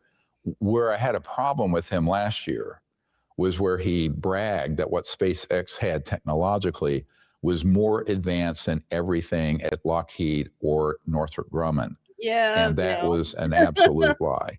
And we exposed that because saying that when he was very close to the president was gaslighting the president on something very important. So he either didn't know what he was talking about or he was deliberately misleading people. And we went public and said, no, that is absolutely not true. SpaceX is using a 1940s rocket with some fancy computers and some newer material science. Whereas these technologies that he's not read into are using very advanced electromagnetic field propulsion that are anti-gravity, quote unquote, et cetera. So for him to tell the president and the public that his rocket, is the best thing out there is a complete fabrication. He's been hanging out with Trump too much. Well, one of the things that Elon has talked about in interviews, everybody thinks so. The concept of, are we in a simulation? Do you believe any of that? Oh, well, I mean, from the point of view, now we're getting into philosophy. Esoteric. In the Vedic tradition, the whole of creation is Maya, an illusion, and that everything is really pure consciousness with a play and display as being this thing or that thing or what have you. So on a deeper level, at that level of consciousness, yes. But in terms of it just all being an AI program, no. Not unless you consider the creator running an AI program created the creation or something. So that now you're talking about, let's count how many angels are on the head of a pin. But so, you know, a lot of these guys, I mean, I think, you know, they're I've had these discussions for years with folks like that. It's like, well, yes and no, because basically it's what your level of consciousness is, right? What was the old saying in the Vedas, the ancient Sanskrit?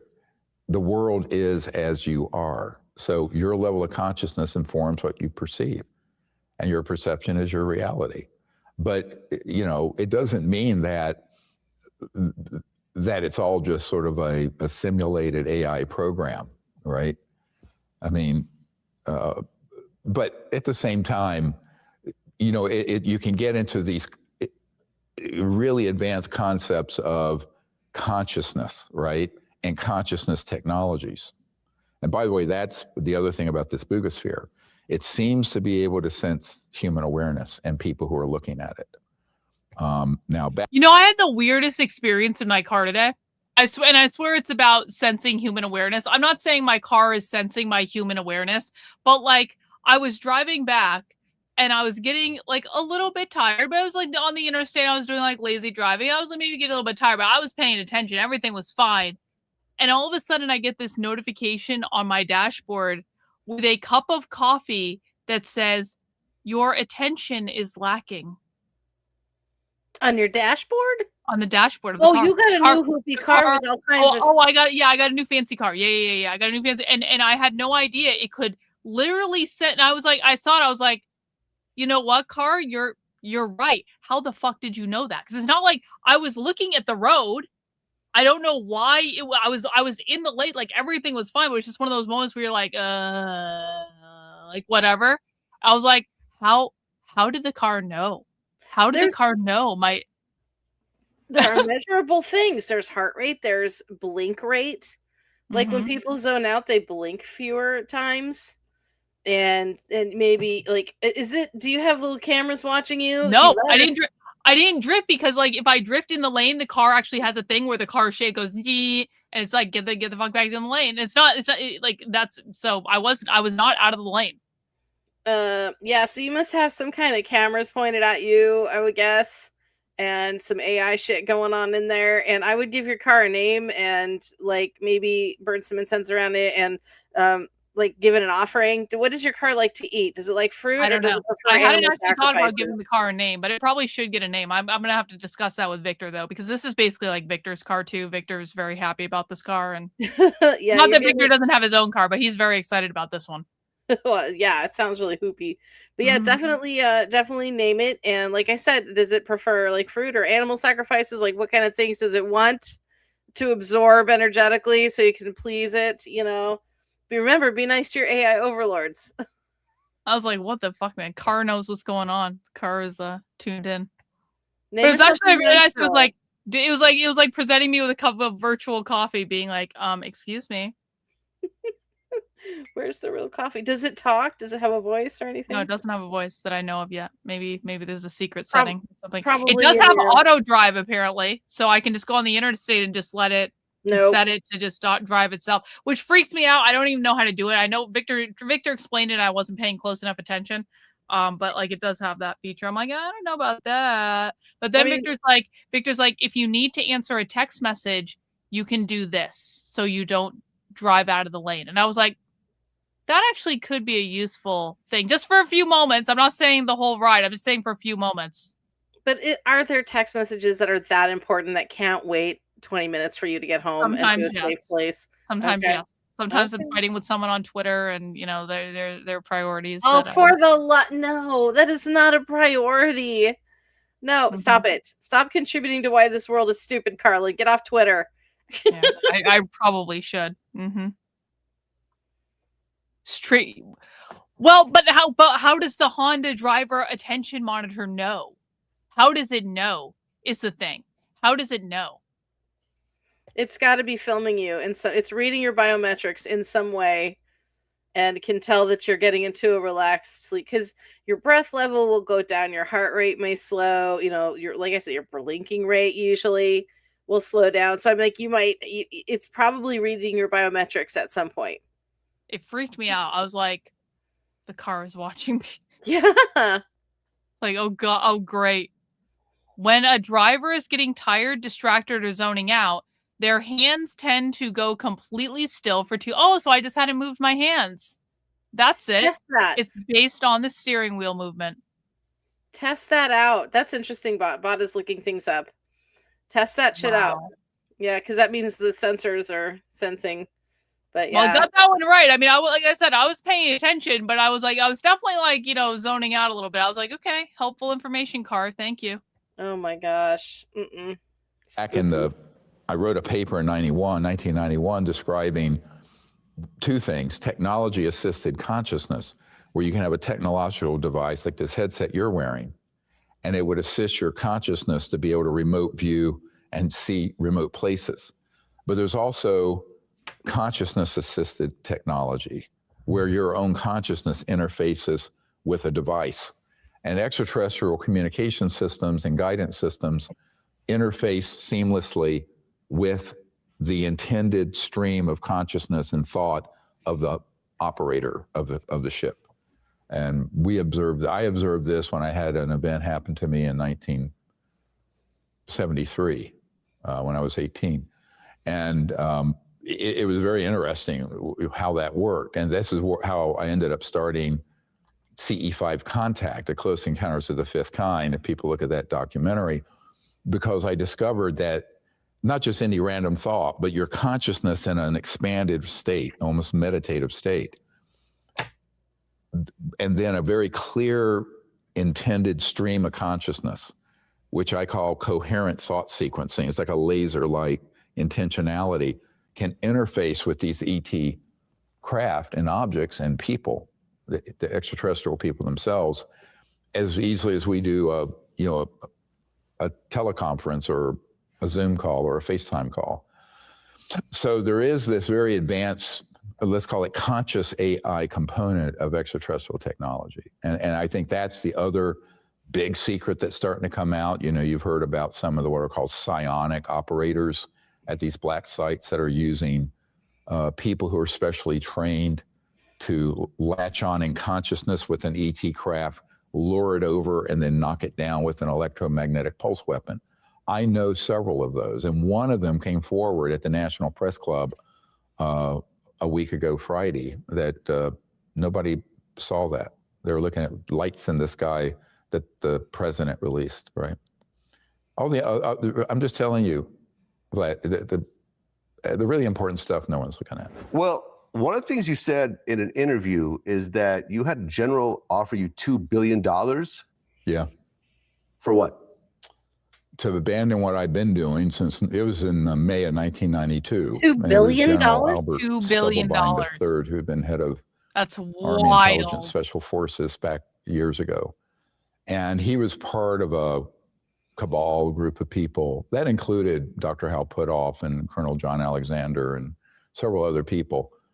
And they didn't like what we were doing, because in March of 1992, I had about 60 people out on a beach near Pensacola, and we were doing CE5 Contact, and people can get the app. It's called CE5 Contact. You can get it on your app stores. And I was teaching them to do this process of remote viewing and making contact. And there were 4 ET craft that just popped and materialized into the sky. And one of them was photographed and ended up on the front page of the Pensacola paper the next day. And that lit up the intelligence community. So I had both friendly people reach out to me at that point, and ultimately the guy who helped set up my meeting with the CIA director for Bill Clinton learned of it. And that's why in 93, I briefed Clinton's first CIA director. But General Stubblebine and his group were not happy. They said, look, you guys have broken it's like the Rosetta Stone of ET contact and how it's done, and you shouldn't be doing this. I said, I don't recognize your authority. So Good we kind of had a man. tiff, Who's a and then freak? What are about a those month later, Those free people, what up are they in called? The near Estes Park, Colorado. feral people, or what are those people called where they don't recognize any laws anywhere? Oh, the sovereign citizens. The sovereign citizens. Sovereign citizens are insane. So let's not compare Stephen Greer to sovereign citizens. Probably. He's like, I just think that's great though. You gotta respect your authority. Nice. Yep. Based. So I was having a conference for researchers, and he came. He offered me $2 billion to be quiet, work with his team, That and is not do what I was doing publicly. wild. And then he went to my wife, tried to convince her to convince me. And I said, never approach my wife again about something like this. And I told him, I'm not interested in your money. That is a true story. And it really happened. So one of the other naivetes, I was talking to a Stanford law graduate a couple weeks ago who said, well, there's no way they could keep this secret all these decades. I said, you're a lawyer dealing with whatever, corporate law. Let me tell you how the world works, the real world. They're going to offer you whatever they think will be your price tag. They're going to threaten you. They will blackmail you. They will find any dirt and oppo research they can and blackmail you. That's what the Epstein files would I are for. take $2 billion to stop studying the left? Oh yeah, I would. Oh yeah, I would sell you guys out in a fucking moment. I really would. I'm not even joking. I would do it. And I don't think anyone would actually blame me on this one, but I'll buy us some sort of giant ass fucking compound for the revolution, and we'll go fund Jennifer's homestead forever and possibly buy several other adjacent properties and shit like that, and just make one big happy little place. Yeah, so it'll be fine. Have a nice little commune. We'll have our own money. Yeah. It'll be fine. That was a honeypot. And then I won't forget you guys. They will, if you're not careful, just flat out kill you. I said, so the idea that extraordinary means aren't taken to keep an extraordinary secret is naive. But this is one of the big problems I've run into, is that most people in the media and the public greatly underestimate the thuggishness and the ruthlessness of the people keeping this secret. These are very nasty folks. So he wanted to, and the other reason he wanted me involved, and that's become clearer over the years, is that these psionic programs where they train people to connect to the ET craft and consciousness, conscious AI aspect of the craft and the operator, they wanted me to be part of that so they could use us to bring ET craft over so they could strike them with these illegal electromagnetic pulse weapons, and which, by the way, are illegal. They're against the International Non-Proliferation Treaty for Nuclear Weapons, because an electromagnetic pulse, everyone should know, is the pulse that goes out from an atomic bomb or a nuclear bomb. But you can weaponize just that component of it, which is what's happened. I've seen these weapons, and I've been at places where they're operating them. I was at two places back about 2.5 years ago out west where at each site they knocked down 1 or 2 ET craft and killed them. And if the ETs are living, they capture them and then, of course, as usual, torture them and interrogate them. God, visit Earth at your own risk. So, and there are a number of them still living. That's one of the directives when I put together the recommendations and executive order recommendations for the president, was that they have a team go in and liberate those guys, the non-human beings that are in there. They're still living. And so I think that he stumbled by, I think hold on 1 second. Let me just interrupt you real quick. Yeah. So you're saying there's a living ET in a government facility somewhere? I don't think he realizes the magnitude. See, this is the mistake that everyone makes. Because he's just rattling it off like he has a million times before on a million days. He's like, this is exactly how I do with socialism. Like, you don't realize that other people are like, wait, what? Yeah. What government? Which government? Well, somewhere. You're saying that someone has a living ET in a cage somewhere. That's what you're saying. Well, right? A number of them, yes. Okay. More than one. Because when they down these crafts, sometimes they crash to smithereens, but sometimes they have sort of a hard to soft landing, and they capture the ET beings.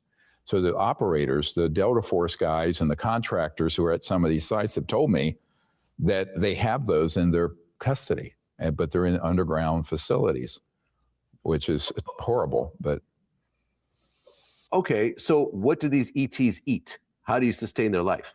I have no idea. I'm sure they figure that out. And They eat cats. We all learned that from Alf. That's not something I have information on that's credible. I've heard various rumors, but I wouldn't hang my hat on anything I've heard. But I would have my hang on the fact that we have downed at least 1,000 to 2,000 ET craft. Many of them have had living creatures on them, and I'm talking about over the decades. And those craft have been reverse engineered, and the genetics of those ETs, living and dead, have been used to create knockoff fake ETs that have been used in psychological warfare operations, such as abductions and mutilations and other nonsense.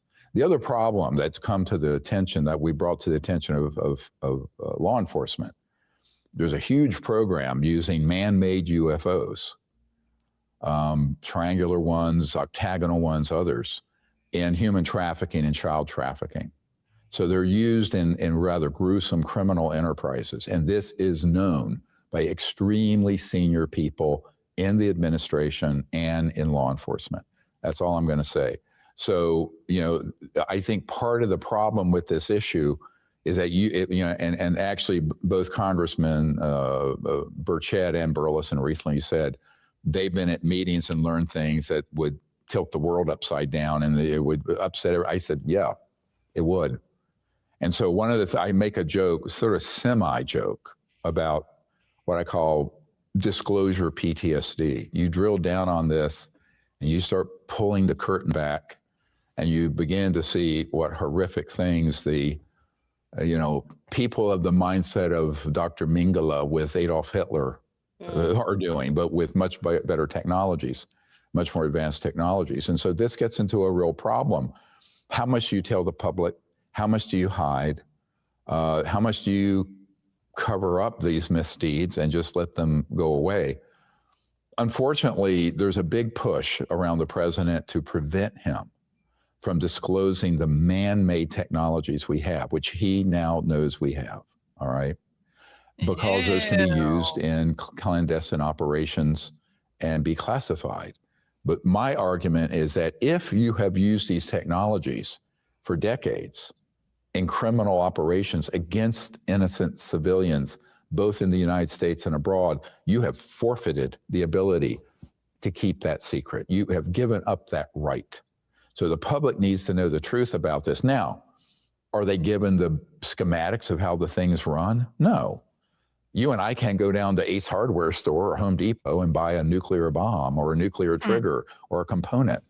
So, but the existence of that fleet of human craft that have been reverse engineered and have been used in false flag and psychological warfare operations, that absolutely has to come out. Otherwise, the public's going to be left with the impression, false impression, that the ETs have been doing all these horrible things, when really it's like the Wizard of Oz behind the curtain, pulling all the levers and scaring the crap out of Dorothy and the Scarecrow.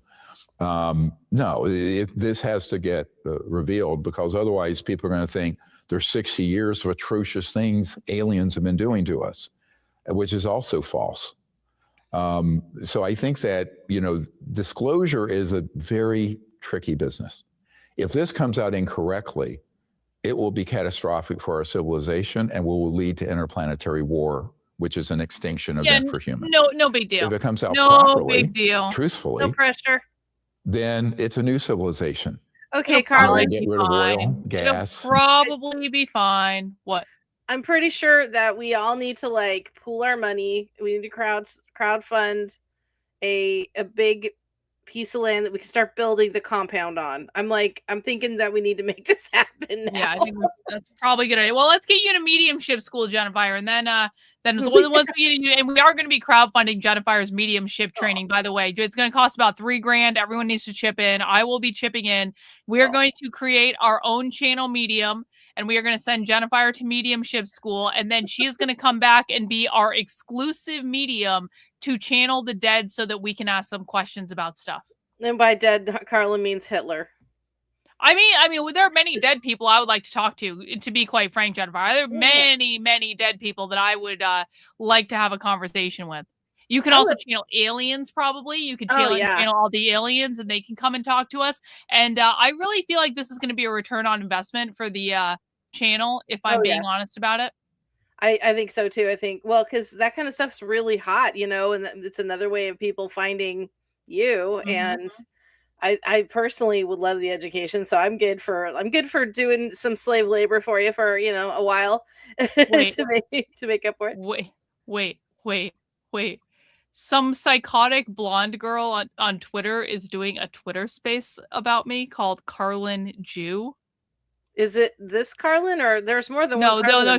She started this psychotic woman in Portland started tweeting at me earlier today that I was a Jew and that I supported Israel and that I was also responsible for sinking the Titanic or some such shit. And I was like, this was like at 8 a.m. Jennifer. I was like, how old does she think you are? I was like, this is way too early for this shit. And then I blocked her. I was like, I don't care. I don't care about. Now she's doing a Twitter. It's over 12 hours. It's 16 hours later. She's still being psychotic about me for some reason. Somebody needs to find her correct medications. What the fuck, man? What the fuck? Well, I guess let her cry. Like, whatever. I don't really care. Nuclear. Straits of Hormuz, who cares? We don't need it. Well, we do right now, but we don't need it long term. Have at it, bro. You can leave the oil in the ground. So, and you can end poverty in 20 years with these technologies. So that's the big message, because people say, we can't have people President Trump wants to be the peace president and the golden age president. I said, well, shit, you're not going to do it by just pulling black junk up out of the ground. You're going to disclose these technologies, but not the things that fly. You have to disclose how you get the energy and how things run. But things that levitate and fly at 300,000 miles per hour, you don't want a terrorist in Mogadishu having that. So there is a rank order of what technologies can be explicitly disclosed and what needs to be held back. But the information. What?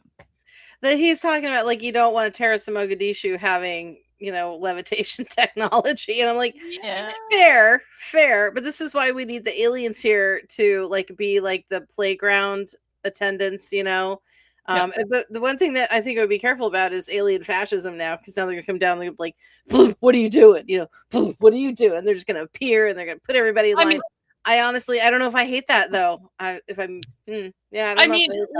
Listen, here's how I feel about it. We're not going to be able to control this situation at all. The aliens are going to do whatever the fuck the aliens are going to do. And maybe they're going to blow up the planet because they're like, you guys are fucking idiots. Maybe they're going to take away all our electricity because they're like, you all need to learn a lesson. Maybe they're going to prevent us from annihilating ourselves just by like, casually turning off all the weapons, being like, no, that's not going to happen. No, they could do any number of things. We can't control the aliens. The aliens are superior to us in every possible way. And it's just like, it's no use worrying about it. No use freaking out. You just gotta be like, okay, well, this is what it is. And, the aliens are here now. And that's, that's cool. Yeah. And they're just like taking toys away from children who are fighting. And you go, listen, you'll get the toys back once you learn how to get along and do the dishes and set the table and make your fucking beds. And then we'll talk about you playing a game later. Yeah, exactly. Yeah. Information that they exist and that there have been unfortunate things done with those that have gaslit the public, that has to come out. And it needs to come out very quickly. Now, I know that people like Bob Bigelow, who had Bigelow Aerospace, where Dr. Putoff and some of these other figures worked, is advising that he do a soft disclosure and not reveal any of this. That's a mistake. Unfortunately, he's in the billionaire club and friends with the president, but it's a very big mistake for them to do that because it leaves unaddressed 60, 70 years of horrifying things that have been attributed to extraterrestrials or aliens when it's not. And I think that ends up leaving all of humanity psychologically prepared for being manipulated through fear. Remember, the only way When haven't they demagogues get been? away with controlling the Yeah. masses Exactly. and creating wars and creating cults and all that is through fear. And the biggest, what could be a more scary thing than say we're being invaded and raped by aliens, you know, even though it's not true. So I think this is something that has to be addressed, and it's an ugly story. But if it's not addressed, the whole public who's seeing all manner of movies and lame documentaries and other nonsense are going to think, I'm sorry, look, I'll be 71 next month. I'm too old and too over it to mince words with you. But I'm just Exactly. telling He's you like, the truth, the whole truth, and nothing but the truth, which nobody wants to hear. I will tell you that. He's Yep. definitely gotten more aggressive. Well, you said Oh, that he really the has. Disclosure yeah. Project needs around $1 million a year to protect whistleblowers. How much money has the Disclosure Project gotten over the years in terms of donations? Oh, I don't know, probably over 30 years, a couple million, but we need this year. Well, we have had a benefactor provide us a few $100,000 for a team that's doing what you just mentioned and has set up a system to protect the whistleblowers, but also go to sources where I shouldn't go because I'm known and get information and convey it back over to the US government and Congress. So I can't talk too much about the structure of that because it's sensitive and ongoing. But yeah, but it's expensive. We're funding that. When we bring whistleblowers to DC that were being taken to Senate Intelligence and to the Pentagon Aero Office, we paid for that. A lot of these guys don't have the money to fly here and be put up.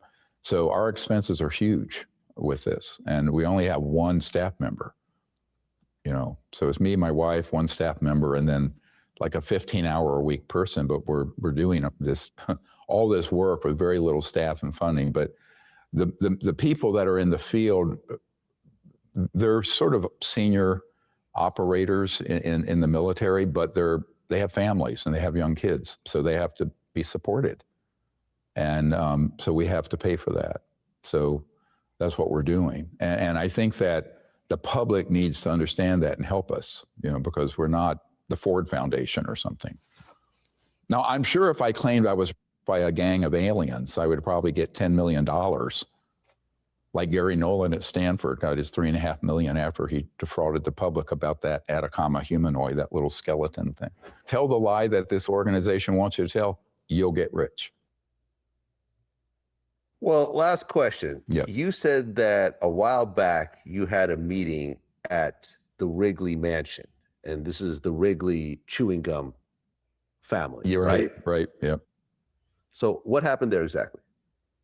Well, that was back in 1993, about 2 months before I briefed CI director in 93. And there were some people who were high-tech digital back then, folks who worked with this covert organization that invited me. And they knew that this meeting with me and the CI director was being set up. So it was very late at night, and it was maybe 10 o'clock, midnight, and it was a conference room in the Wrigley Mansion. And Jordy Hormel of Hormel Meat, I think, had purchased it, and they were kind of using him as a front for this operation. I don't think he was even aware of what was going on, honestly. And I guess maybe there were 8 to 12 guys in suits around this table. And they said, look, we know all about your meeting with the CI director. And they said very bluntly, the president and the CI director don't know anything, and they're not going to know anything. If you want to know what's going on with this, talk to us, those of us who contract for these programs. And they described the whole thing, and I'm going, all right. And I knew that was true. And Dude, I'd be afraid to start my car after we had that used meeting. extreme precautions Yeah, to for prevent real. anyone knowing about this meeting that between me and the CI director, that it was already known in those circles because their surveillance capabilities exceed what the US government knows about. It's very advanced surveillance. It's not even electromagnetic the way we think of it. So anyway, and then I learned a couple other things, that there were certain religious orders involved in that cover-up. And there were big corporate contractors that were represented at this meeting, and they were saying, look, we're the ones who have this. And then, now remember, this is about a year and a half after General Stubblebine offered me $2 billion. And one of the guys there said, the main guy, he said, look, we've checked you out. You're a doctor. You have great credit. 850, whatever. Take out as many credit cards as you want. We'll zero them out each month to zero because we also control the supercomputers. That Okay, back what up do you all want the me to banking do? systems. Yeah, exactly. I'm sorry, And- guys. If the government ever offers me unlimited fucking credit cards for like whatever the fuck I want, I am taking the unlimited credit cards, and you guys have a nice life, and you know, this will be fine. It's been real. Yeah. And then he described a way that they were getting huge amounts of money because when there was an exchange between $1 and the Japanese yen, for example, anything less than a penny, they would scrape and put into a black file. That's an a black old budget file. tactic. And very clever. This is 93, right? September, There were October. some dudes on Wall Street. And so that did I that, learned a got great caught, deal and from these did guys, jail and they were time. I bet. trying to recruit me.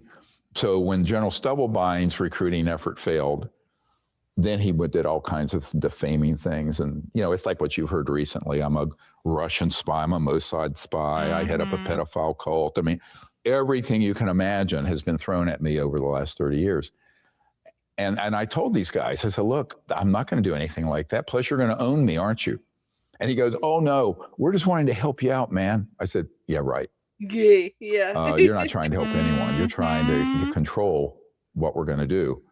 So, look, this has been my life for 33 years. You know, it's nutty, but it was, like I joke with people, it was a lot easier taking care of someone shot through the chest with a 45. You know, but. Well, the epitome Dr. of Stephen black Greer, belt. always a pleasure. This is our third interview, I believe. Yeah, it's great seeing you again. Of course. And congratulations, continuing your project. You know, whenever we have these UFO disclosures, I always go to you first. And Wow. Okay. I love him. He's the fucking best.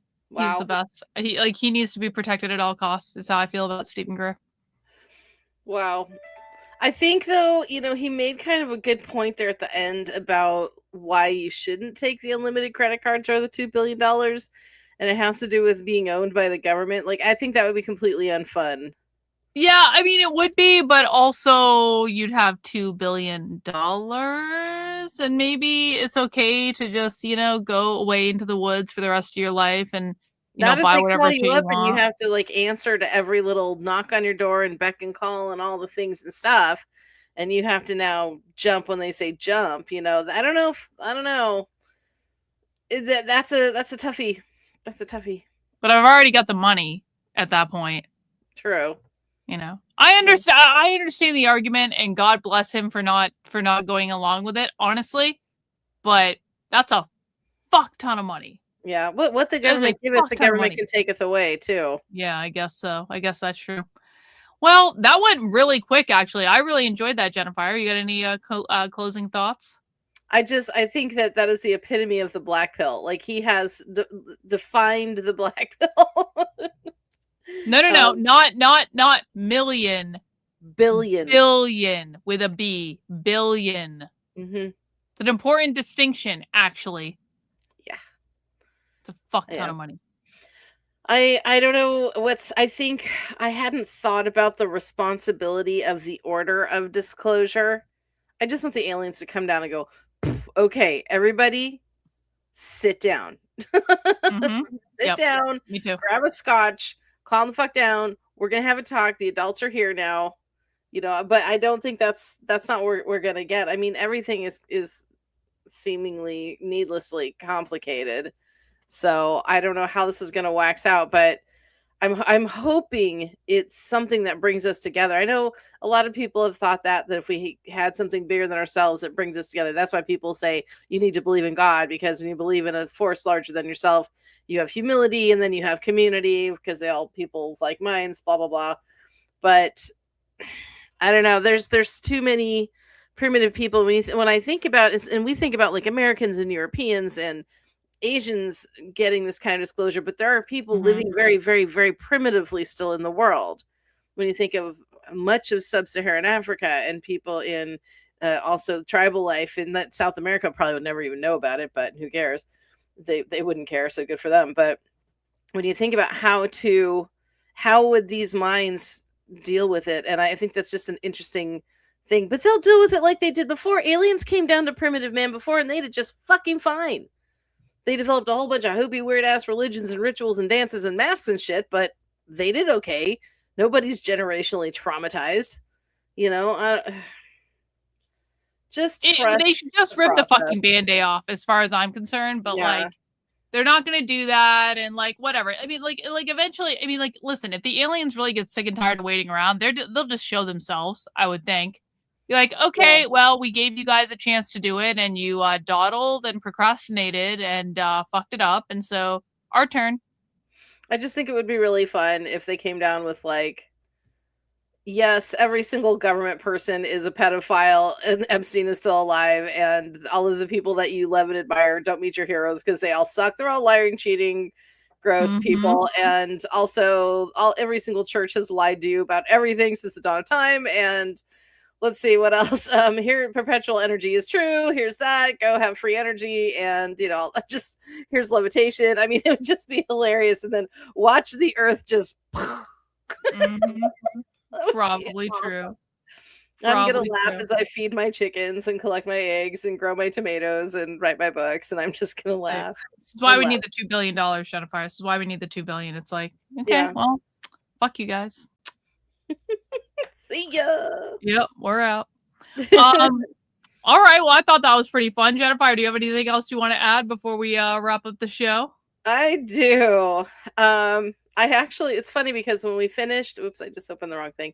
When we finished movie night on Sunday, I totally forgot about doing art because I usually do previews now of what's coming up for the following weeks, and I completely spaced it. We actually had a really lovely conversation afterwards. It was one of those nights. It was just really beautiful. And had a lovely time with the community. And I keep opening the wrong thing because I am awesome, totally prepared, always do the right thing. Here we go. So I don't know. Okay. I'm having some problems. Okay.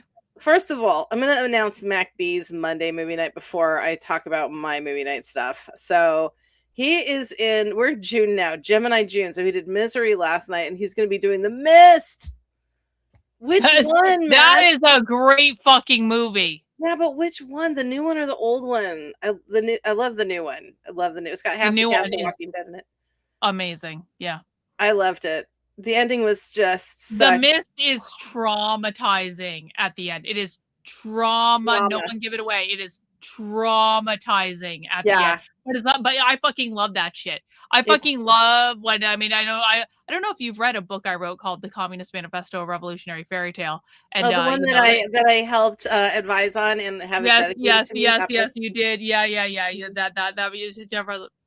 Yeah. I love a good trauma ending myself because it's like unexpected. I feel like people always expect a perfectly happy ending, and life doesn't work like that sometimes. It just doesn't.